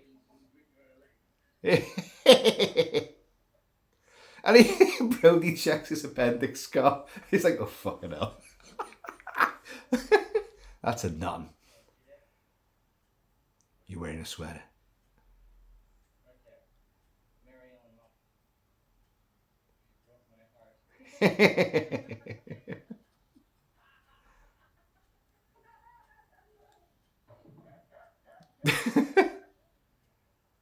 It's such a lovely, cheery moment. Oh, and then Brody has to go and fuck it all up with this. What's that one? There on your arm. Yeah. Oh, it's a tattoo. I got that removed. Oh, wow. Uh-oh.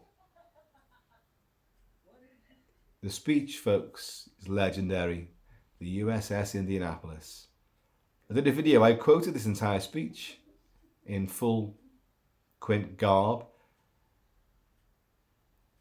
In reality, John Milius wrote this speech.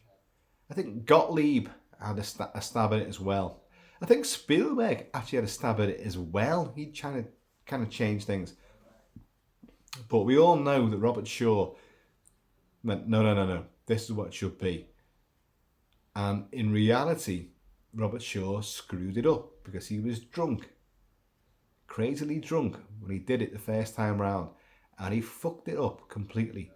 He then phoned Spielberg in the wee small hours afterwards and apologised and said, look, I'll do it again tomorrow. Please give me another chance. I'll do it again tomorrow and I'll get it right.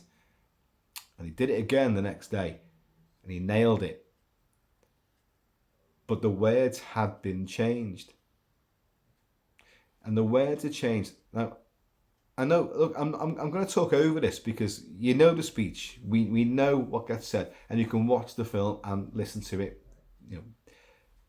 separately, of course. But it's legendary, and the way that he delivers it. He's delivered the bomb, the Hiroshima bomb. Again, it's conversational, and it's reflected in the way that he says it. He's remembering. Look at Robert Shaw. That's a world-class actor. Look at his eyes. The character of Quint is remembering exactly what happened. He's in the water. He's witnessing everything that happens. It's spectacularly good. The brazen machismo that he's got is lacerated by the fear that he remembers from those days spent in the water. While his friends and comrades, the boys, as they were often called, the boys, were picked off one by one by the sharks.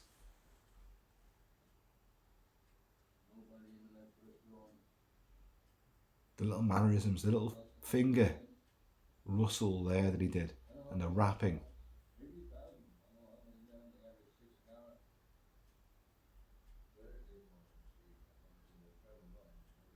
Oh dear. Every Robinson. Bosun's mate. Oh. Look at Dreyfus.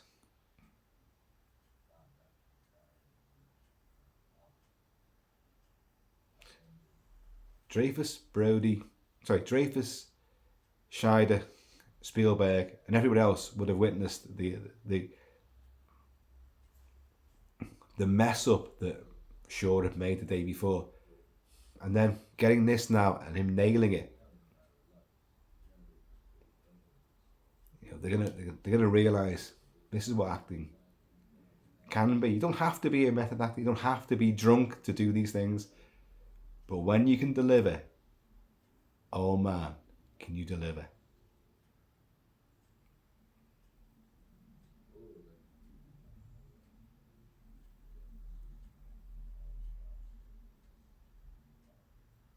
Anyway, we delivered the bomb.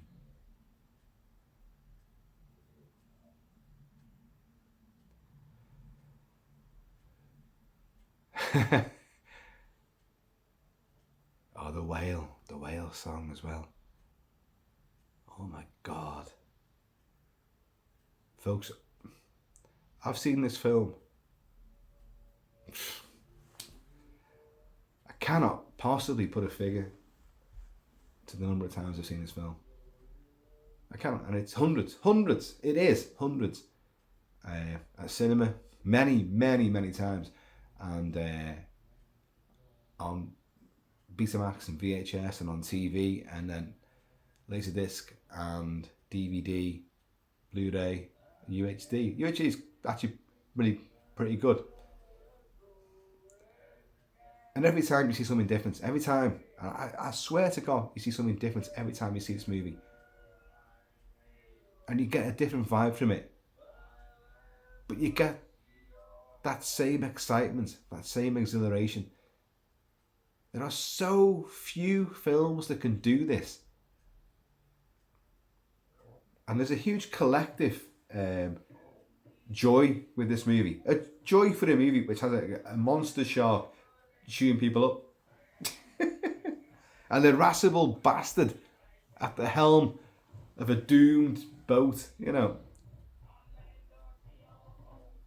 You will always hear me singing this. Uh-oh.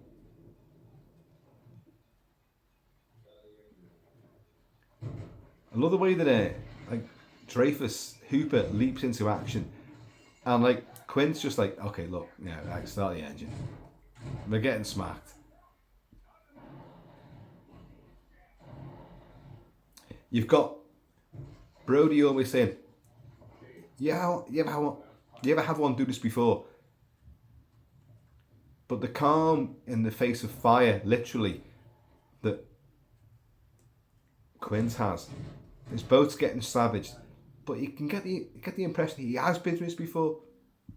Not just the Indianapolis. He on his lone vengeance spree against sharks, which is why he does what he does.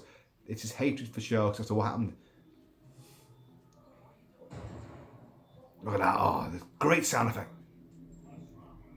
What's wrong with this? He can't bring the bolt back.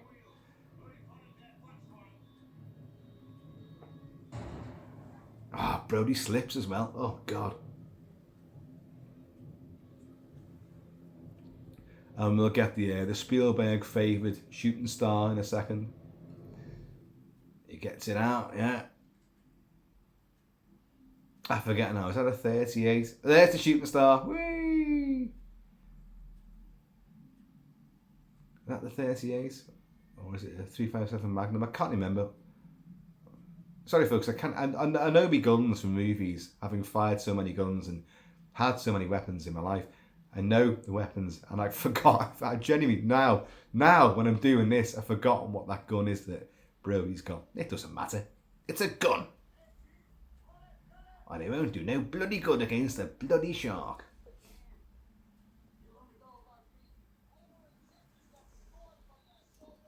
But I was just saying, I think, and I've said this before, Quince has survivor guilt. He lost mates there. He was traumatized by the things he witnessed, and his hatred of sharks has born two monsters. One, a terrified monster who's haunted by the past, and the fact that he survived and others didn't. I'll never put on a life jacket again. There was a time I was most afraid, waiting for my turn. And that's the whole point of it. He's seen his friends being butchered and devoured. How would you ever get around that?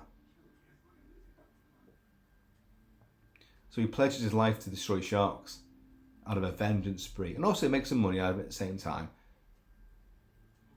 But he's clearly been out there. So even the night attack, which is terrifying, the night attack, he's been through that before. He's quite blasé until he brings out the Garand and starts like taking pot shots at it. It's almost like, I've expected this. I know this is coming. This is destiny.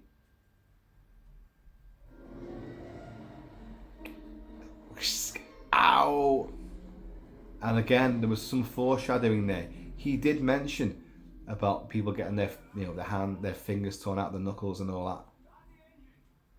that. Oh dear. Where are you going? And this is where the Ahab style takes in, the characterization.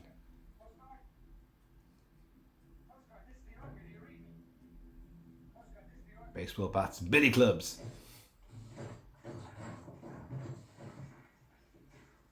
See, now it's a personal vendetta.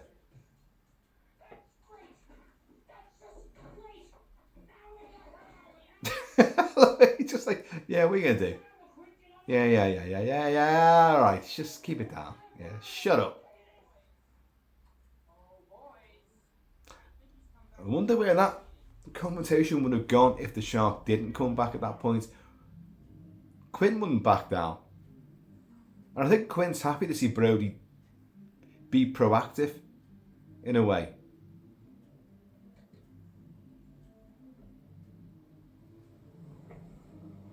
That's great. Don't forget, this is handheld camera footage, all of this. Or 90% of it is Bill Bailey. Is it Bill Bailey? What's his name again? Bill Butler, not Bill Bailey.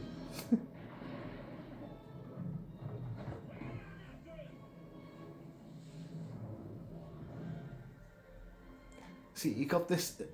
John Williams does a great adventurous sort of music here. It's almost corn gold. From the likes of the Seahawk and Errol Flynn classics. Seafaring, warfaring, maritime adventures from the 30s and 40s. It's huge, exhilarating and exciting. It's not necessarily terrifying now. It's daylight, and they're in control, or so they think. They're pumping harpoons into him and with barrels. The difficulties in filming. Look at this. Chasing the barrel, which is being towed on a raft by a boat further on. And in conjunction with them coming up alongside. It's incredible stuff. All this now would be like, look at Avatar. You know, it's gonna be all, look at Brody's face. Look, that's a great shot. That Brody's been terrified the entire time. Now he's sensing the thrill of the chase, the thrill of the whole thing, because he thinks they're in control again.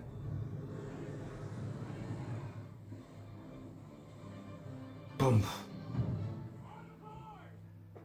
Shark. Whoa. Oof. Cheers for that. Oh, what's this bloody gun? Oh, it's a 38.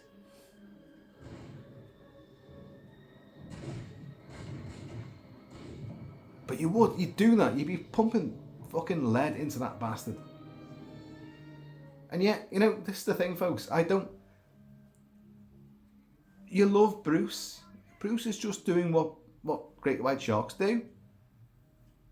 You know, okay, okay, I know, if you look at the camera right now, there's one right next to me here. I know, he's right there. He's been here paying rapt attention to the whole thing. So I've got to be sort of on the fence about this, because I've got this right next to me. But animals doing in nature what animals do. I've got every understanding with it. I despise humankind's attitude towards eradicating them, genocide, extinction. I can't stand it. But in the context of this movie, this shark is a monster. He is the monster. And he does things which are, it's personalised. He will trick, he will deceive. This is the shark I'm talking about now. And he's now waging a war against them. He could just go back to Amity and start chomping people left, right and centre. Of course he could. Or he could just frig off across the Atlantic and go to Cable Junction from Jaws 2 and then Ireland. Oh, by the way, Captain Ronnie in the Emerald Isle. This one is for you. You knew this was coming, so hope you're enjoying it. Brody, give him room. Imagine that, the rope scything into your buttocks. This is good, this as well. The way this turns. And then, look at that, whoa. Brody's suddenly realising, you know, yeah, these things, he's told me, you screw around with these things and they're going to blow up. Which is why he remembers. This is why he'll do it. He knows that's the weapon to use. And he's the everyman.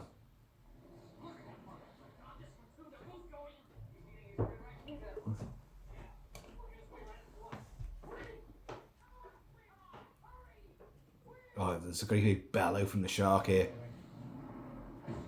Sharks don't roar, by the way. But then again, I can imagine, you know, they expel water and air out of the gulp while coming up, and great white sharks do rise above the water, put their whole heads above the water to survey what's above. So I can imagine a great big throaty Atlantic salty water bellow.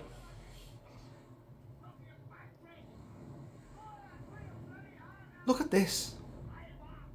That's big. You're towing a boat there with the barrels, with supposedly the shark in front, bringing them. They're getting buffeted by waves. You got the camera crew on a raft as well.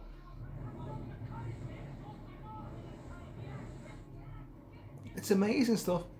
Oh, that machete.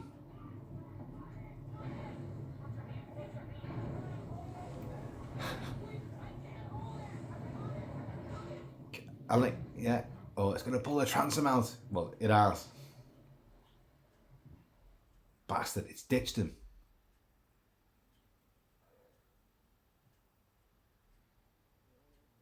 Everything they do. And the barrels come up taunting every time. Hello. Just bobbing up to see you. You can't stay down. Not with 3 barrels on him. Not with 3 you can.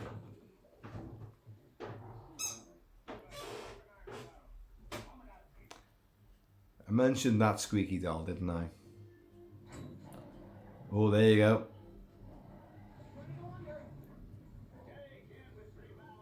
Not with 3 you can.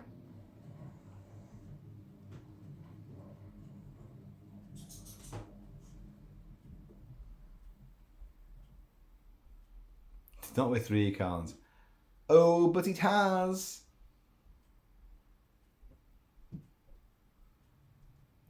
Like Quint's like, you what?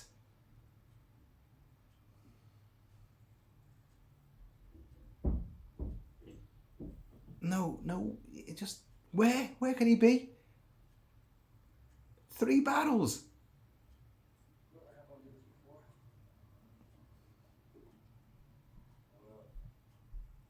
He says, don't know. It's great because he's still trying to save face. Boom!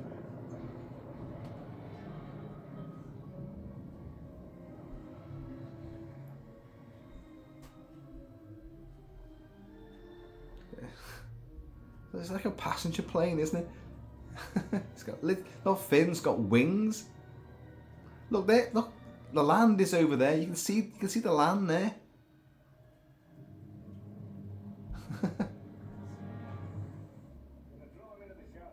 Draw him in the shadow water. Draw him in, drown him. Thank Christ. Yeah. The music. Diddle, diddle, diddle.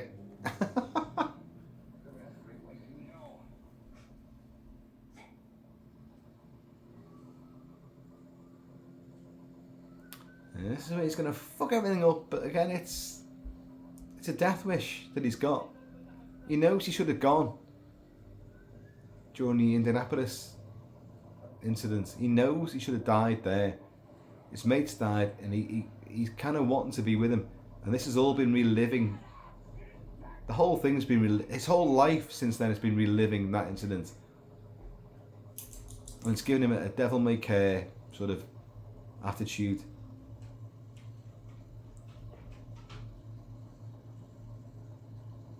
Look at him like, oh, me old bird, the orca, you can do this. Look at black smoke coming out. You're doomed.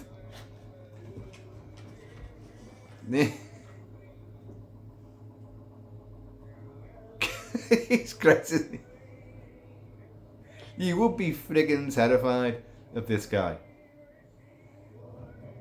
Because you know, there's clearly, look, he doesn't care. Stop it. Stop it. Stop the boat. Boo! This is great, this way it's filmed here. Oh, fuck off. Again, when everything goes wrong, Quint's just so methodical. Oh, right, okay. Okay, nice attack. I'll just grab me grand, no worries. Oh, the boat's on fire. Fire extinguisher.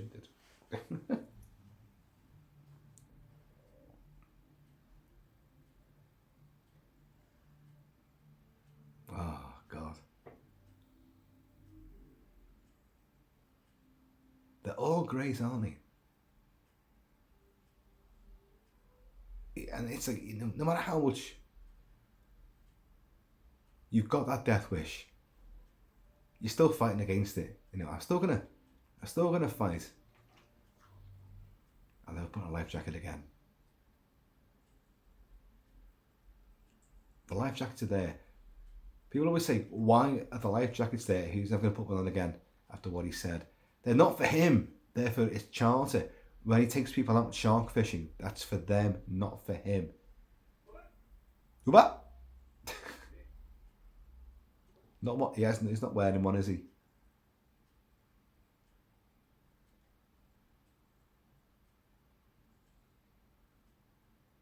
But again, in front of these two, he's got to be he's got to try to maintain some sense of heroism and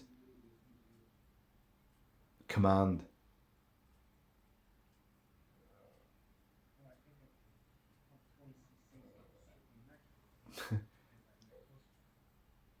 Get this little needle through his skin.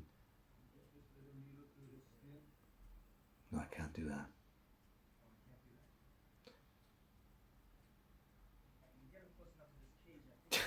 God, the self-sacrificial descent into the abyss in the cage. Shark got rid of that cage to pieces. Well, Brody's right. The shark does rip the cage to pieces, you know. But it does give them a standoff. It gives them a bit of time. And it could have worked. It could have worked.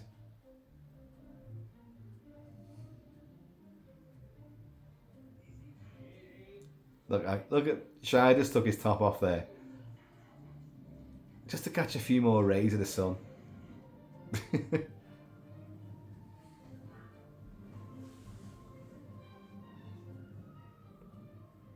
You are seeing, albeit begrudgingly, Quint is showing some respect.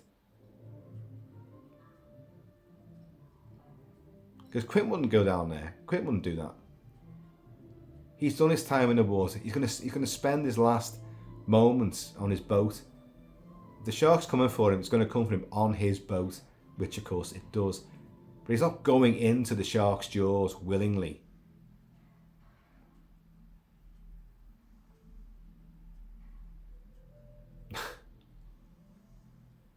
Again, there's such lovely little smiles. There's lovely, real smiles, warmth.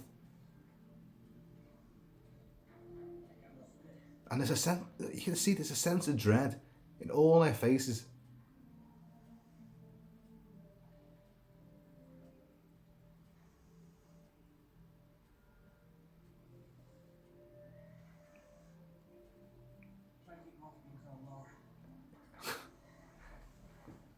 It's amazing what he does, you know.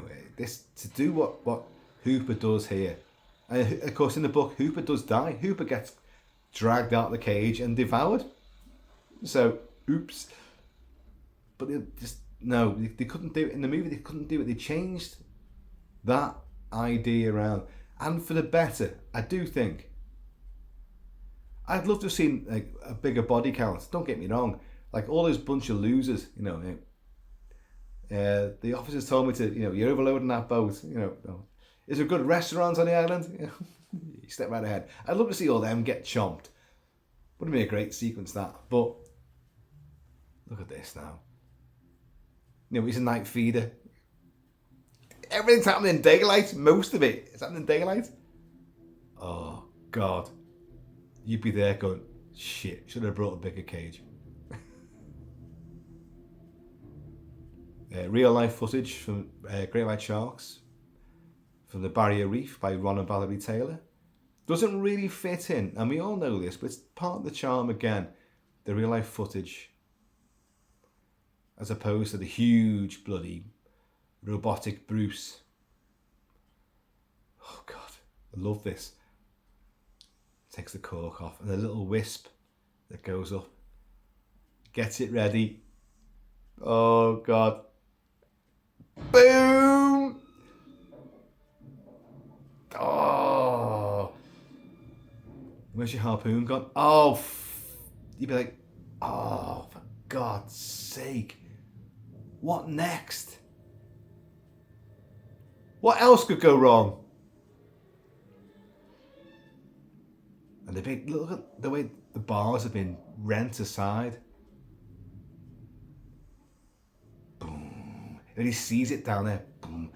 Oh, that's amazing. He senses the shark coming up. Look at that. Imagine facing that.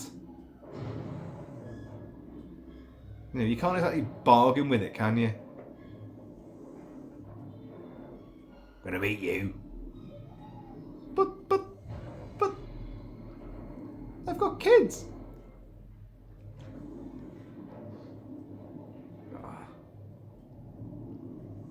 Diver's knife. cut ropes and coral, break open barnacles and clams. It's not meant to like destroy a great white shark. I do wish that those black eyes would roll over right, as Quint says, which is what they do. A great white shark's eyes, which are black and lifeless like a doll's eyes. When they attack, they do the nicticating membrane folds over the eyes to protect them and makes them white. And being as they mention it in the movie, you'd think they'd do it in the film, but they do not.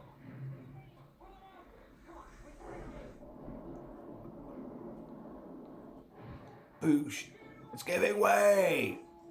Oh, that feels horrible. That, you know, like if Chief Brody was just a millimeter closer, that would have sheared off his arm at the shoulder. Again, what he said before, what's the point? Hooks and lines. If you lose one, you rig one. And I was going, what does that really mean? Well, that's what it means. If you lose something, you can rig it. As he just jerry-rigged that to winch up the cage. And they're like, oh shit.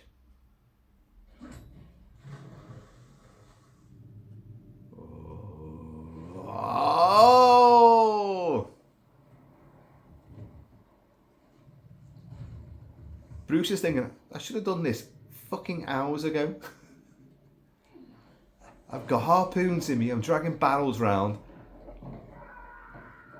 The oxygen tank again. Oh, come to daddy.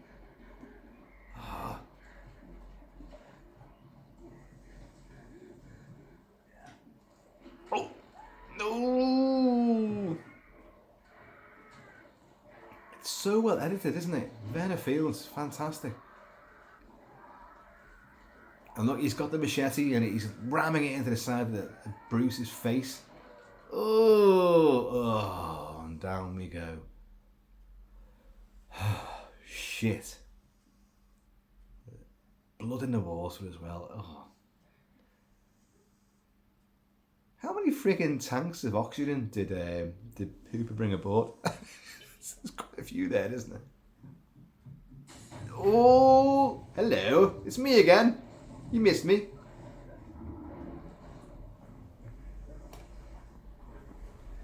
People do go on about the noises that the shark makes, but air is expelled, so you're gonna have throaty bellows. So he's put it in there. Now he knows what he's doing. That's the thing. But he knows that these things are gonna blow up, and he knows there's a rifle on board.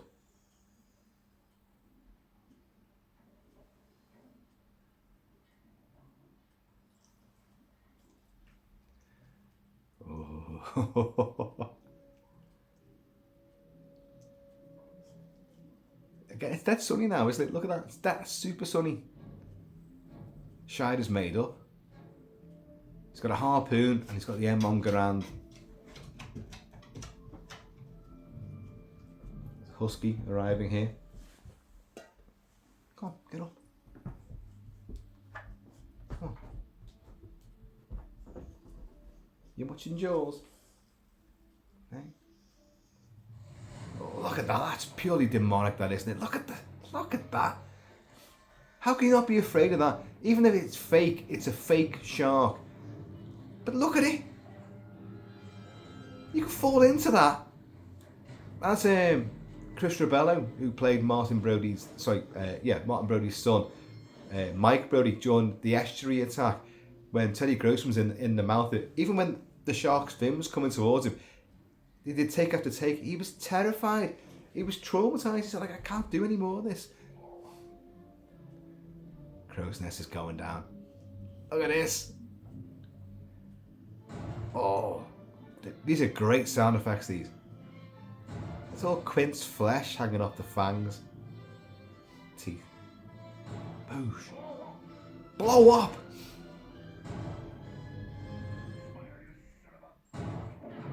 Oh, look at that. Jesus Christ. Brody's face. Ah. And yet,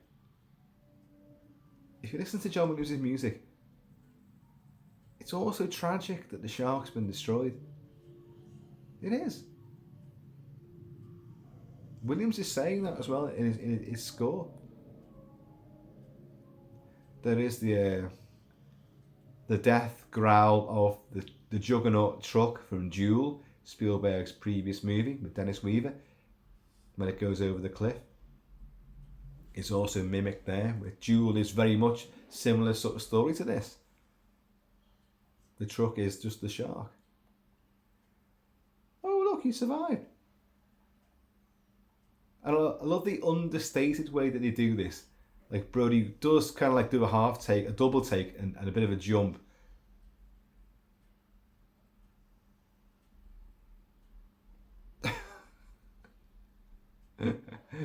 You'd be like, you fucking coward. Where the hell were you when they needed you?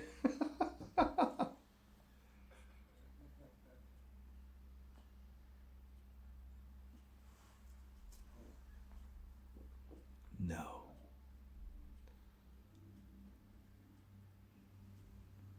So one thing about like Jaws 2, there should have been, I don't know, maybe Amity should have erected a statue to Quint.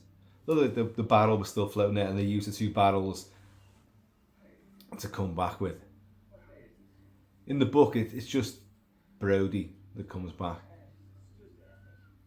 Of course, they'd have a massive big problem themselves because all that blood in the water is going to be attracting to every other shark within a 10, 20, 50, actually 100-mile radius, because they can scent the water for 100 miles, blood in the water. So they could be in a much more diabolical scenario. Here we go. They're back at the beach. I like Brody saying, like, I used to hate the water. I like Hooper's going, like, I can't imagine why. Really? Oh, really? Folks, that's Jaws.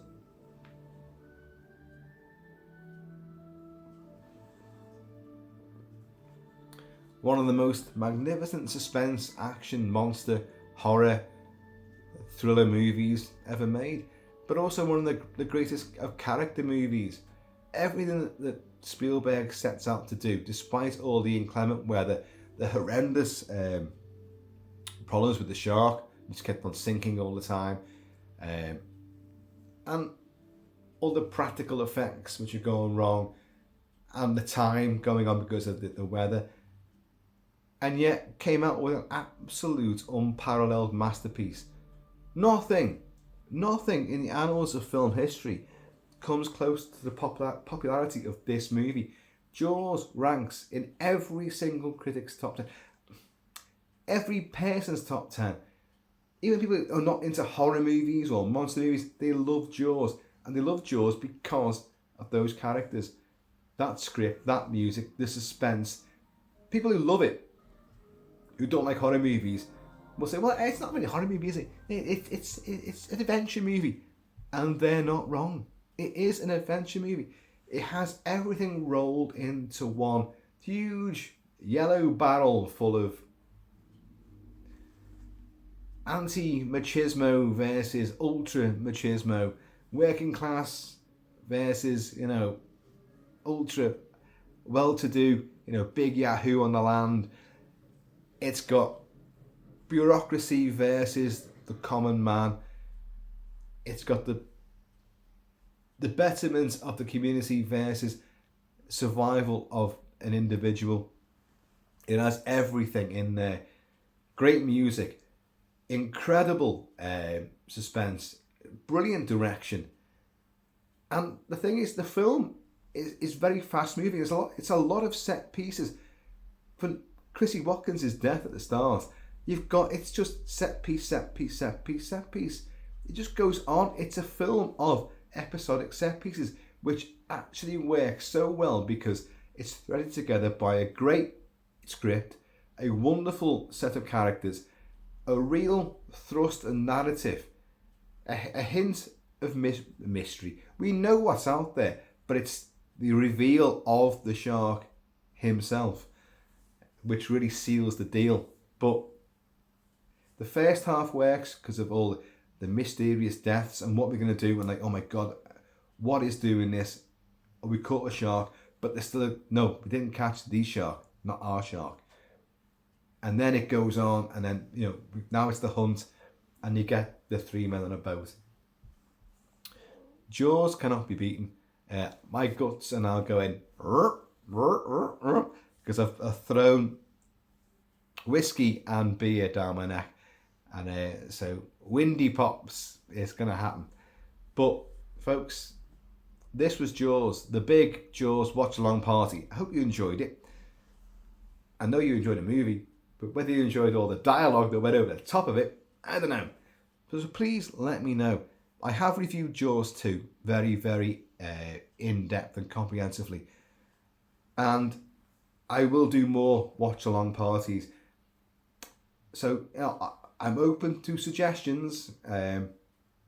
Deep Blue Sea is a great one as well. I do love me shark movies. I love them. Deep Blue Sea is excellent. The Meg is very enjoyable as well. And we've got Meg 2 or whatever due out. I don't know, is it next year or I don't know when it is. But that would be interesting to watch as well. But this was Jaws, and Jaws will forever be cemented in every generation as being the ultimate shark movie. It is never boring. It is forever exciting. It is filled with great dialogue, memorable quotes, fantastic characters, immensely satisfying set pieces, incredible visual and practical effects. It's just an outstanding movie, and the score by John Williams is electrifying. So, folks, I have been and always shall be Kilt-Man, and yes, I am wearing a kilt. You can now look at me, by the way, and I'm wearing my perennial favourite, which of course is the Hunting McLeod, and here's to swimming with boat-legged women. Oh my god. Let's take two. Here's to swimming with bow-legged women.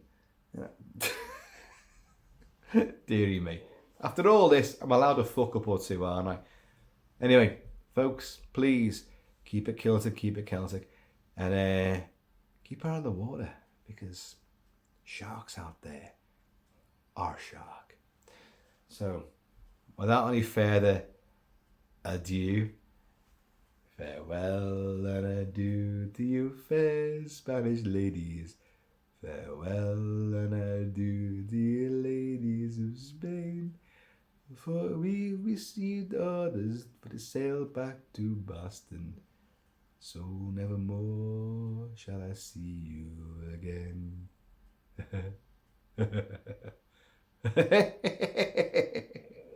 Folks, please be happy, be healthy, be safe, and don't have shark fin soup by orders of this guy here. And I'm going to see you all. Laters. Hey, what's your favourite classical track? Mine's Finlandia.